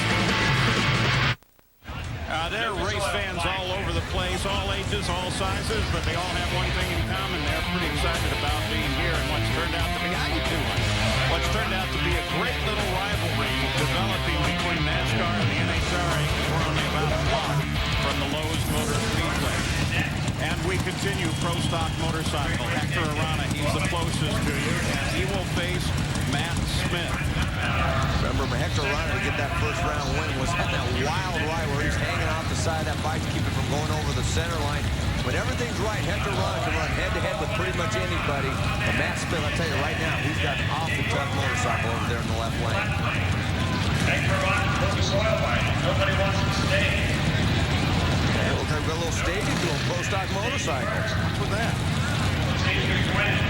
Who's going in first, John? Left, yeah, I started saying left lane. Hey, look at that. He called it. That's why you're the champ. I was a little late on that call. I have to say, Wow. Take a look at Hector. Look at that. There's an upset. I told you, he just every now and then really comes through, and he's done it once again. Well, when he won in Norwalk this year, he did a fantastic job. And right now, I'll tell you, so far today in 2 rounds, he is on his game. Got the advantage off of Matt Smith, off of the starting line. Didn't have to lean off the side of the bike as much as he did in the first round. So Matt Smith with an upset. And let's go to Dave Reeve because he's keeping an eye on Tony Schumacher. And Paul Tony can be found far away from his U.S. Army team preparing the dragster. Not even really technically in hospitality. Kind of tucked away over here in a little corner. You know, when you come into this pit, Tony Schumacher looks at you and says, man, that was a big round win. Apparently you understood the significance of that one. What made it so big considering the streak that you're on? Well, Larry's been running great. He's a world champ driver. His wife's been outstanding. And he's a class act. That's a tough car to beat every time. You got to dig deep. And, you know, winning big moments, we've been great at that. And recognizing when they're a big moment, you dig real deep. That's what it's about. You know, I saw that going into that. We knew all day that was going to be an incredibly difficult round. 2 of 230 the track. It was hot. It was brutal. And they'd be going on the track every time. Right quick. So, you know, 2 great drivers doing great jobs with 2 great teams. That's what the fans come out to see. Tony Schumacher is just 2 round wins or 2,000 feet away from becoming the most successful top fuel racer in history. And you watched Eddie Krawiec take down Matt Cadera, and so that sets up the semifinal matchups. The N Pro Stock Motorcycle with Socia Rannon Johnson and Krawiec and Angel Sampey. Let's go to Gary. And with Steve Johnson, who has taken inspiration from the Olympics and Michael Phelps. And I understand this morning you attempted to be a swimmer. Well, I'm staying with Mike Wallace, and you know, talk about food in the kitchen. I got a couch and a roll of Charmin and a cat. You go into his house and he's got all kinds of food, and I'm like, yes, I gained calories. He's looking at, but I got in his pool and swam. Man, that swimming, when you really dig hard, that's hard. So I'm even swimming to him, man. Okay, motorcycles are still okay for you. That's right. I'm sticking around. All right, you're going on. So is Angel Sampey. We'll swing around the back of Steve's bike here and get a word with Angel. Wow, you've got an opportunity at hand here. If you can run the table here today, you could be #1 in points coming out of this. How good does that sound? After the year that this Rush Racing team has had, that would be a godsend. It would be a miracle. And believe me, my guys back at the shop at G2 Motorsports, Curtis and Michael and George Bryce and everybody, you just can't imagine how hard we have been working, how much we have been trying, and we've just got bit by the bad luck bug at every race, but hopefully this is where we're going to turn it around. I'm kind of somber right now because I'm a little bit in disbelief that this is actually happening for us with the qualifying days we had, but you know what? Whatever way the good Lord wants to give it to me, I'll take it. This is a woman who's won 41 national events, and George Bryce right alongside is a man who has 77 national event wins to his credit. Well, and so as we watch Angel get ready to go back, get the work done by George Bryce and the gang, it's our chance to say along to John Forrest, Mr. Wild, got to get out there and cheer the team on. Dallas next week, though, just one final question, John. Does that bring up bad memories, or do you care? no, it's my job. I'm going back in early. Actually, tomorrow, we're going to be filming out there. The helicopter that took me out is going to bring me back in. I want to meet with the doctors that put my legs and arms back together and just kind of do a deal because Billy Myers has made some major improvements at that racetrack for safety. And Billy Myers is a racer, so I'm going back. I'm honored that he did it. I'm honored to be a part of it. I'm just thanking God that I get to be a part not only of this great racetrack here at zMAX, but get to go back to Dallas with the fans where they love me and be a part of the greatest sport on earth. And that's the attitude makes that man the grand champion. And speaking of next week, we will, in fact, be in Dallas for coverage of the NHRA.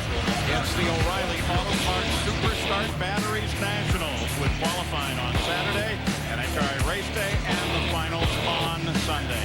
John Forrest, thanks for your time here. We really appreciate that. And coming up, Antron Brown, because we can focus on Tony Schumacher, but you know, Antron's been staying right in that fight for the championship as well. Just go away.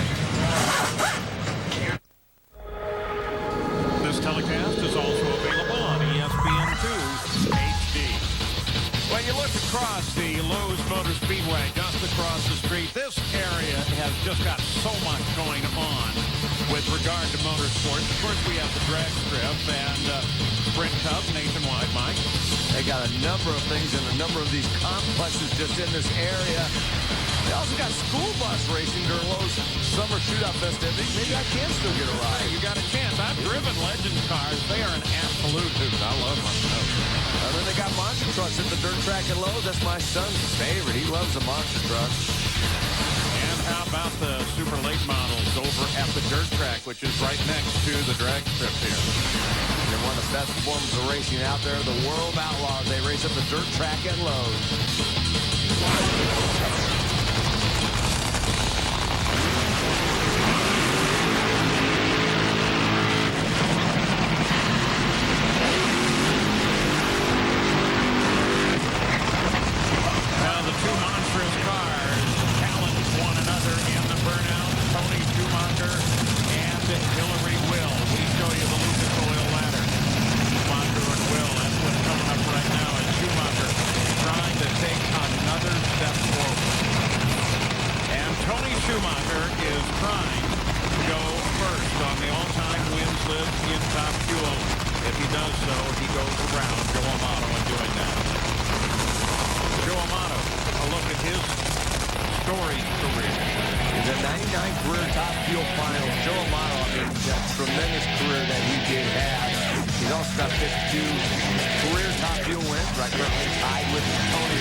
Seeing that tire smoke at the head of the throttle. Obviously, the situation, we talked about the rotor possibly not sticking, adhering to that concrete as well in that left-hand lane. Just got the wheel speed going, smoke the tires right at the head of the throttle. Jimmo said they didn't adjust it there. They adjusted it from the 60 feet on down track to try to pick it up. So the situation that some of these other teams may have to look at. Well, I was talking about Tony Schumacher and round wins and final round. Tony Schumacher now has 14 top fuel, and that's still, though, behind Anderson, Ford, and Larry Dixon. Well done. And our next pair, Corey McLennan and Antron Brown. We send you up to the top end, Gary Garrett. Tony Schumacher taking his gear back over to the transport vehicle. The smile is firmly in place. You're now 1,000 feet away from surpassing Joe Amato as the winningest of all time. Is that sinking in? Well, it is, and I think we need to stay focused. The key is winning the championship. And if we win the championship, we're going to pass Joe Amato. And an awesome record that he has held for a long time. But the U.S. Army car most important going to the final round. Beautiful facility here. And that's going to escape Felton holders. All the people that have stuck with us. The era of Ellen Johnson and this U.S. Army team, it's been a pleasure, man. It's been great. We want to take every chance and make it count. And what an era it has been. Antron Brown, he has 2 wins, Houston and Atlanta. In Atlanta, his win was over Tony Schumacher. Corey McLennan, for him, this is a rematch of the Las Vegas final, and Corey Mack won the Las Vegas final. And Paul, you mentioned those 2 wins earlier in the year. I talked to Antron Brown's crew chief, Lee Beard. He says they're back to that same clutch package that they ran earlier in the year when he got those 2 victories. But he said it's going be tough to beat. Corey Mack.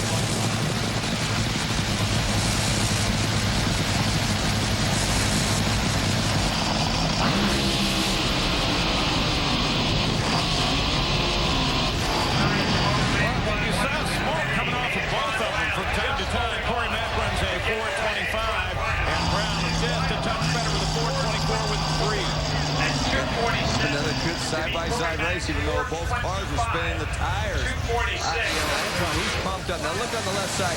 Lined up way toward the center, which is a good thing. We saw Ashley Forrest do the same thing and get down that racetrack in the previous round and make a very good run. Bob went down the back, car started spinning the tires. Pretty much at the same time, Corey Rice went just a little bit sooner. And as a result of that, only racing 1,000 foot, Antron gets the win. And a reminder for you that Monday Night Football returns. It's the Philadelphia Eagles as they take on the Cowboys. Monday Night Football on ESPN at 8:30 Eastern Time. Coverage begins at 7 with Monday Night Football Countdown delivered by UPS. There is the Bank of America Stadium here in Charlotte, where today the Panthers beat the Bears 2017. Semi-final matchups in Honey Car here under the sunshine on a hot day. The Pentagon brothers will face one another, and Robert Hight is about to take on Jack Beckman. Kind of interesting going on in the line, Dave Reed. Well, we just had a break in the action heading into this pair. There were some curious things going down on the starting line. It started with Guido Antonelli, Ashley Forrest's crew chief, kind of waving her over. And as you take a look from down on high, there's not much activity in the right lane. Plenty of activity. In fact, you might even call that a wall which provides shade to exactly the spot on the racetrack where Robert Hight's about ready to rip this race car down the racetrack. They were trying to cool that racetrack down, Mike Dunn, because they go up there with a little bit of a hopped-up tune-up. They've increased the tire pressure as well, but I don't know if it's going to work. We're going to find out. Well, this is a rematch of the Indy final. It was won by Hight.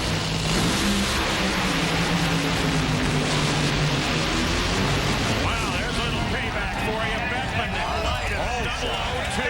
It was very important. He runs a 4:15, 301 miles an hour. And Robert Hight, a 4:10, the quickest run of eliminations. Now, the reason they had enough time to put the shade in that left-hand lane was because they were cleaning up an oil down from Antron Brown. But a 002 reaction time. And funny car, that's just a bad job of redline. He went up there and basically just took a shot at it. And luckily, as his foot was going down, that yellow light was coming on. And he hit it just about right and got the win, and he's in the final. Hight's first pole shot loss of the season coming up the Pentagon brothers. But let's go to Gary. Jack Beckman pulls the helmet off. Man, when I tell you what that time was on the tree. Got lucky on that run. Robert Hight is the toughest there is right now. That was a horrible job of red lighting, and I got away with it on that run. Those guys are going to be in it for the long haul. We have got a bad race car here. This Valdez MTS Don Schumacher Dodge Charger is doing everything right in the heat. I need to pull my head out and be a little bit more consistent. Robert, come on in here, man. These guys are going to be battling us all the way down to Pomona. This is going to be an exciting game. This is exactly what the fans were asking for. We're excited. Robert, let me ask you about that lane situation up there. We saw the grain trust talking, deciding how much shade was available. Could you make it pay off? But the difference in this one was the whole shot. 800ths difference on the tree. That has to hurt. Yeah, it does. I went in thin. I had a pretty good light. I know I saw it, but I also heard him leave. So, you know what? I believe if you can go to the semifinals every race with this Auto Club Ford, it's going to be the champ. So, nothing to hang our heads about. We started out this countdown the way we should, and we're going to keep going. I don't know if you heard his comment. He said it was a horrible job of redlighting. He had a 002. No, he got away with it. He did. Thanks, Robert. Well, and that's exactly right, because if Jack hadn't made that mistake, he would not have won that round. So you got to give him the run that one, and he took advantage of it. Cruz and Tony Pendergon. Pendergon going to the final. Tony, can he leave here with a points lead? If so, first time this season, and it looks like that's the way it's going to work out for Tony. Cruz is looking for his 57th career funny car final round.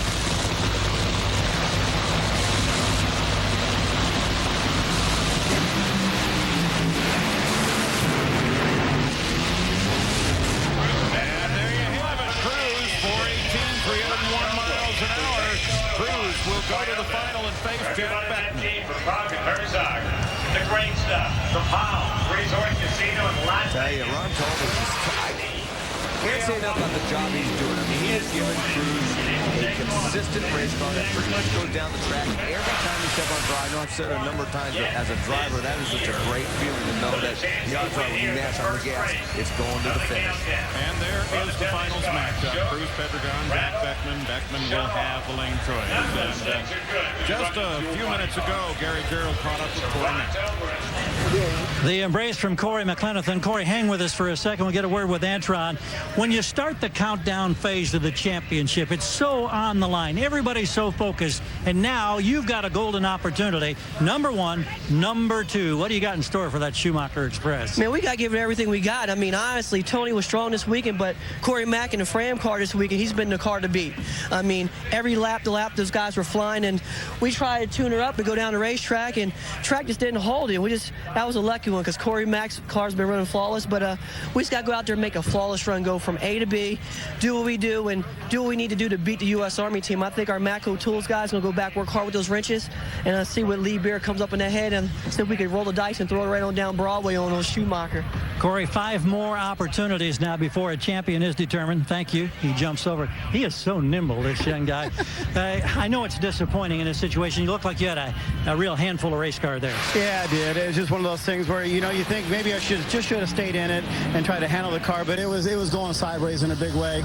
I did the right thing. You can always come back and win more rounds, but if you take a car out, you got to start from scratch. We can't do that in this countdown. So we'll bring this Sam Dragster back to the next run, the next race, and we'll be okay. Dallas the next week. It's one of those deals. We're still right there with them. They're not going to get that far away from us. So I'll get back my Nordic boat. I'll see you on Lake Norman tonight. Thanks. Oh, yeah. I'm going out there with him. Sounds good to me like that.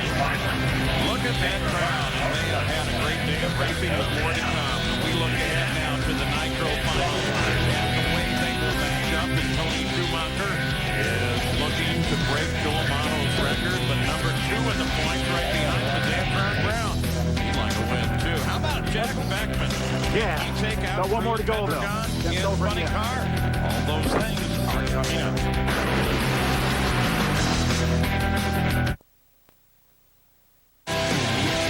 This huge throng of race fans, many of them being introduced to NHRA-style drag racing for the first time, enjoying the activity here. And we get ready for our next matchup. It'll be the semifinal round in Pro Stock. We'll see Jake Coughlin and Justin Humphreys getting ready at the line in a moment. Meanwhile, at the top end, the brothers from Pedregon. Cruz advances. He'll go against Jack Beckman. Cruiser, how good is your race car today in the heat? It's good. It's good. Beckman can match us, so it's going to be a tough final round. I just want to. I'd rather race Tony in the final. We race the cars out here, but when you race Tony, if there's a better driver out here, I'd like to see him. But tough opponent there. But I'm sure Tony will bounce back. We both made it to the semifinals, but we're just going to try to get the Advanced Auto Parts Herzog Snap-on Palms car in the winner's circle. It's just Beckman's the hottest car out here, but we just go up there and see what we can do. And Cruiser will leave this place as the points leader in the funny car competition, and that might be a little tough for his brother to swallow.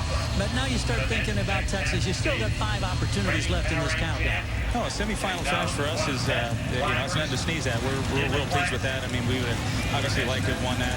Missed the setup a little bit, but like you mentioned, this is a great market for us to penetrate. We're happy to be here, and I'll be pulling for Cruz. Anyone's going to beat me, I'll just soon have it be him. Thanks a lot, guys. Well, here's one of those chances where somebody not in the countdown, Justin Humphreys, could spoil things. Jeg, on the other hand, could lead with the points lead. Pro Stock semifinal. Yeah,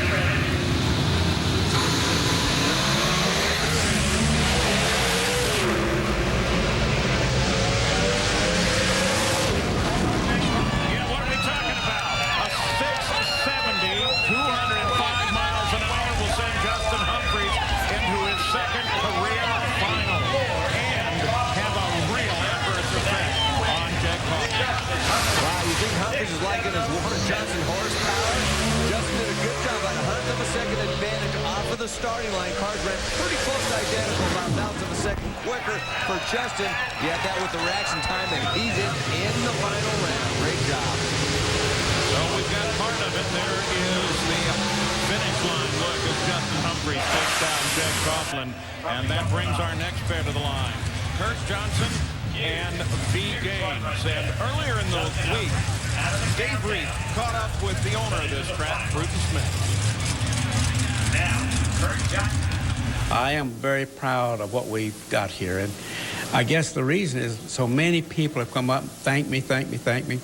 And that's wonderful. So I think that it proves to me that this part of the country needed something like this, and we've been able to produce it, and we'll go forward from here. I know for more than a decade you were considering bringing a drag strip here, and finally we have. What do you think is going to make it work, bringing drag racing here to the heart of stock car racing? Well, number one, I mean, you can tell from, we're sold out here tomorrow. We're selling, standing room only. So you'll see the biggest crowd here that's ever attended a drag race, I'm told, by all the people connected with the sport. So I'm very proud of that. I'm glad we were able to do that and accomplish that.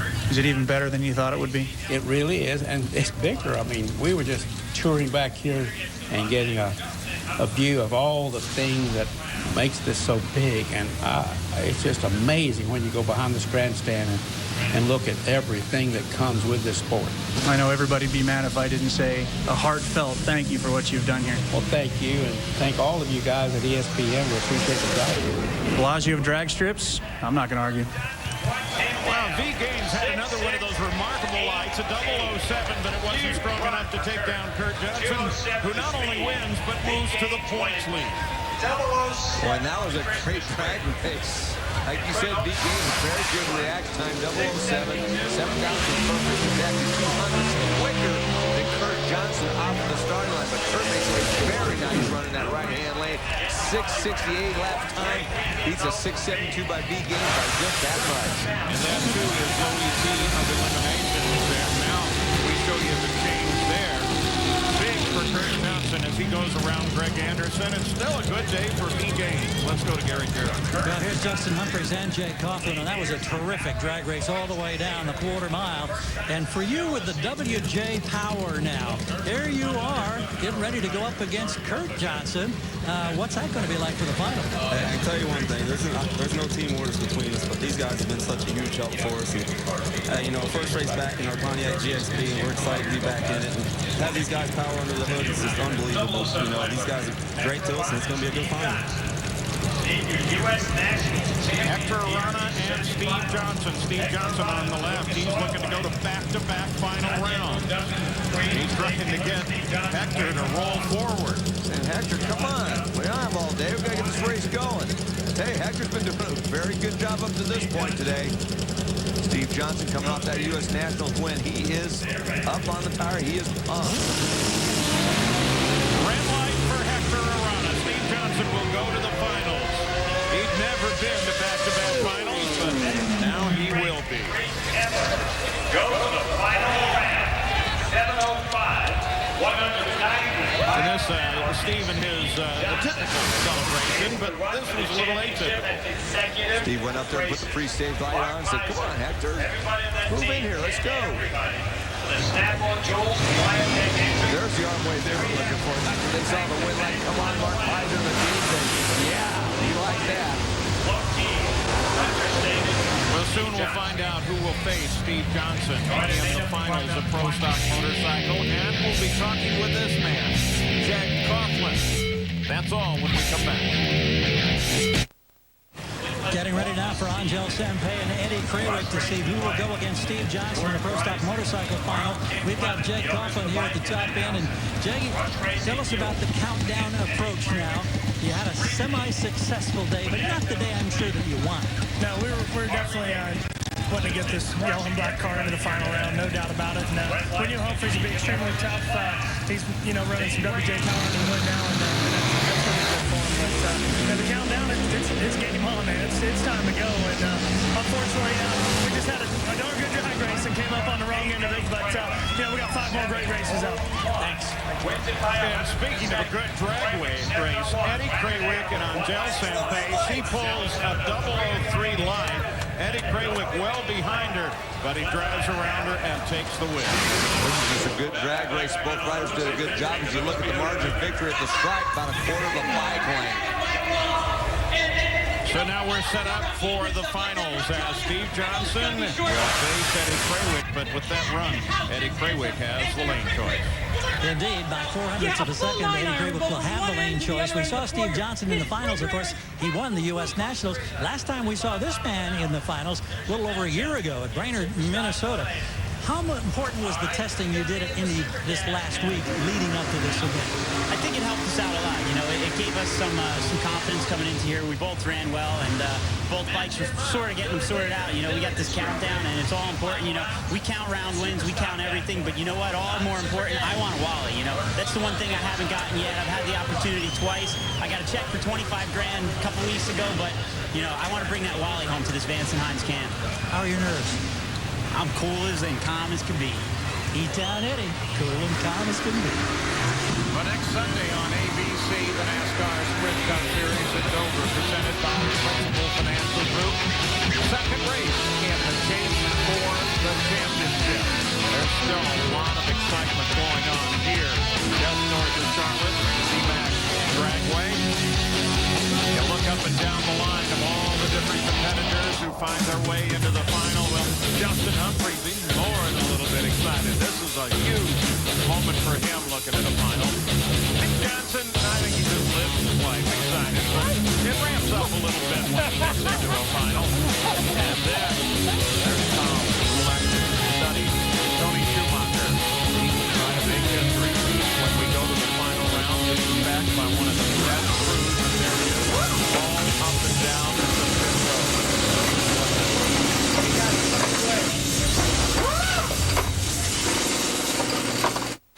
Tony Schumacher now just moments away from a possible date with history. Will he become the winningest top fuel racer in all time? We'll find out in just a few minutes. We are ready for the finals. NHRA Powerade Drag Racing Series here at zMAX Dragway. Steve Johnson over on the far side. Eddie Krawiec on the near side. Johnson looking for back-to-back wins. Krawiec looking for his first ever Wally. Harley versus Suzuki. Right off the top. 2/1000 of a second. Eddie Krawiec just got a little anxious and Mark Eisen again. This is terrific. We've got back-to-back wins. The U.S. Nationals and now the inaugural event here. Oh boy, Steve Johnson's punt. Better put the brakes on, Steve. He don't care. He won the race. He's got a couple days to clean it up. And I'll just leave it parked here. Is that all right? Boy, I'll tell you, Eddie Krawiec has been very good on the lights all day long. He's been double O in the teens, cutting it close, but just a little bit too close in the final 2/1000 of a second. Most on motorcycle, you can do that. They move quicker than any of our pros. You let that clutch up because they are light, and they just rev it up and dump that clutch, and boom, them things are gone. And unfortunately for Eddie, he was a little bit too quick, but fortunately for that man, he gets the win. Unfortunately, those red lights happened a little too early for Eddie Krawiec, 5th of the year. We'll show you the points now because Steve Johnson comes forward 6 places and moves into second behind Matt Smith. Let's go to Gary Carroll. I didn't see him red light. I'm like, dude, he's a mile in front. 002 red for him, but you ran a 702. And Steve Johnson, for the first time in your career, it's back-to-back win. Can life get any better for you than right now? Wait a minute. Oh, yeah. Yes! You know what I told John Force and Marcus? Marcus owns the place. You know, we're hanging, we're tight, you know. And I told him, hey, bro, you know what? Oh, wait, hat change. Please grab my hat. Oh, I got my hat. Hold on. Okay, I gotta make sure. That was Coke. Okay, snap on. And Wild Tech. Okay, so I gotta do sponsor stuff. I need this big sponsor. Anyway, I'm telling those guys, I said, anybody that goes in that sand trap's a knucklehead. And I'm like, how is he so far in front of me? And I'm like, I can't believe it. And all of a sudden, my wind light's on. And I'm like, it can't be on. He's a mile in front of me. And, you know, these lights around here, you know. So anyway, we gotta go. Love you guys, mean it. Hey, you know what? Love the guys in the truck and the trailer that do all the ESPN. I love you guys, Stumpy especially. There's a knucklehead with a wall. And Gary, while all that excitement is going on, Justin Humphries is doing his burnout in the left lane. In the right lane, no noise coming out. out of the AC Delco Chevrolet of Kurt Johnson. They actually got this car push started, but for some reason, nothing is going on right now. You can see some of the action. Kurt's taking the helmet off. We'll quickly find out what happened. Kurt, what's going on?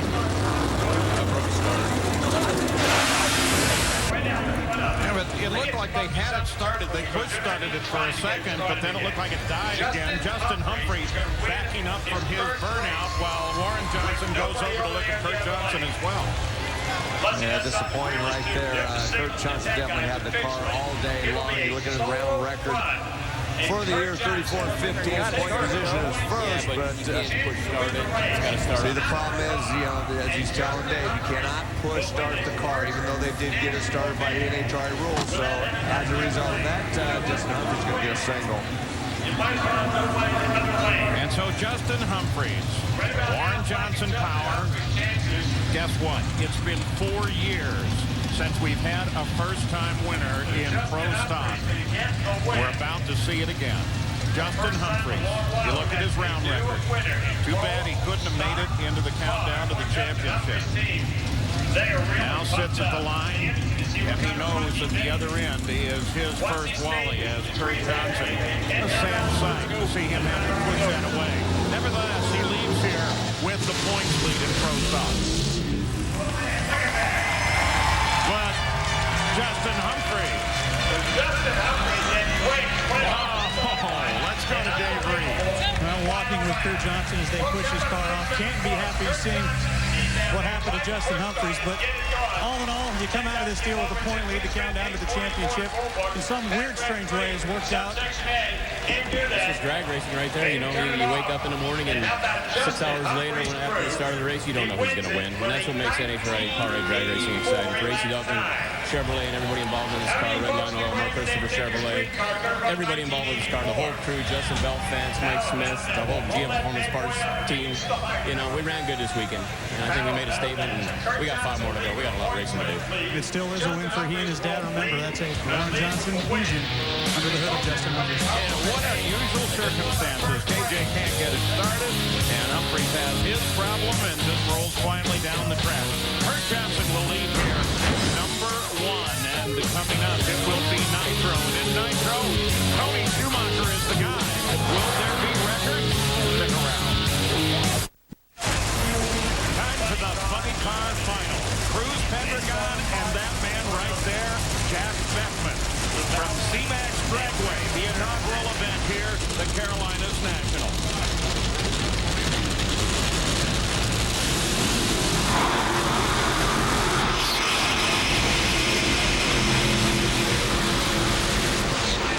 Here the burnout is complete for the funny cars. Here is Justin Humphries, the 51st man to claim a Wally or woman in this category over the years. And listen, this is, I know, not the way you wanted to do it. But what's it feel like to be standing here realizing the dream? Hey, I mean, it's unreal to come here to an inaugural race down here in Charlotte to get a win, but that's definitely not the way you want to get the winner. So, you know, would rather have been a heads-up race and earn to win, but, you know, hey, a win's a win, a Wally's a Wally. Finally got one. So we're happy to be here. I got to thank my crew and Warren and Kurt and all those guys for giving us the help this year and bringing us big power. And Frank Guglielmi, my crew chief's back on board. We're excited to have him back, and we're excited to be back in our Pontiac GXP. Congratulations, Justin. Thank you. Last time we had a first-time winner, Dave Conley, Brainerd, 4 years ago. You take a look at Cruz Pendragon as Ron Kobler labors over that engine. And last 7 races, the 2 Masters at 1,000 feet, Mike. Tony Schumacher and Jack Beckman, round wins 27, Jackson 19. Obviously, 7 straight finals for Tony Schumacher. You see Jack, he's been in 5 finals, and this is his 4th race. So both these guys know how to run the 1,000-foot. And for Beckman, a win at Maple Grove, runner-up at Brainerd and at Indy, and he won earlier in the year at Phoenix. Cruz, he's not won a race since the Spring Vegas race in 2006. The funny car final.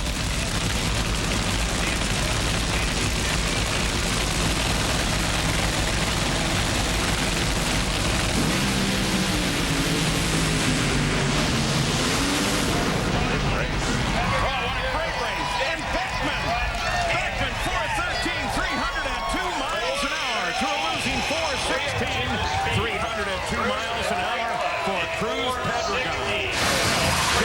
Beckman is 6th. Patrick Gunn was 300 of a second off the starting line ahead of Jack Beckman. And by 18/10,000ths of a second, that was the margin of victory for Jack Beckman at the stripe. What a great funny car final. Dave Reed. Well, Johnny West just receiving congratulations from Don Schumacher. Also had the ace McCullough. Johnny, this team really, since the Western Swing, has just been running gangbusters. What have you found? How have you been able to keep it together? Well, you know, Don's really helped me out. We've had a coming to Jesus meeting in Denver, and Ace has really been my mentor, and he's helped me a lot. I've listened a lot to him. We've just kind of taken the ball and run from there. Oh, you seem like you're really enjoying the victor. Go the spoils. Johnny West, Jack Beckman in the winner's circle again. And we send you up to Gary Carroll. And with Jack Beckman as he savors a great moment, an inaugural event. And this team has had such a dramatic turnaround. What's the difference been from the first 3 or 4 months of the season to the last 6 weeks or so, Jack? We're eating better. You don't want to mess with this team at the drag strip or the buffet line. Let me tell you what's up. I don't know. I think Johnny West and Tommy are working good. We're picking away at it. The crew all came together at the beginning of the year. We had nothing. We had to build a trailer, had to build a car. We got the new DSR1 chassis. Awesome for them. These guys are working those macro tools like nobody has. But I think the thing is we've had an opportunity to just make fine changes, and that's how Johnny West operates, and I think you guys can see the wisdom in that now. It's just fantastic. For Roger and Karen Comstock, my wife and my baby Jenna are here.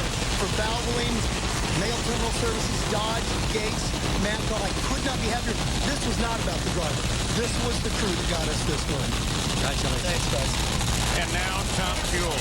Tony Schumacher is 1,000 feet away from a whole tackle of records. And here they are, including beating Amato for the career all-time. 11 wins this season, 6 straight wins. This could be so huge coming up for Tony Schumacher.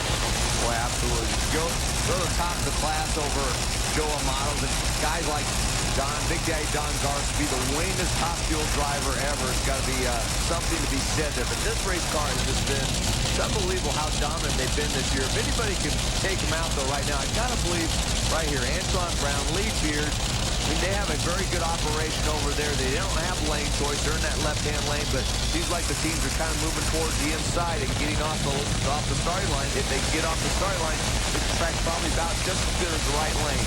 See what happens. And these two are first and second in the points.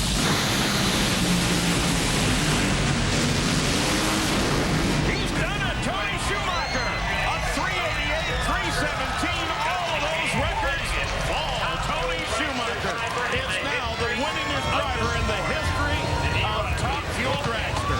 317.64 miles an hour.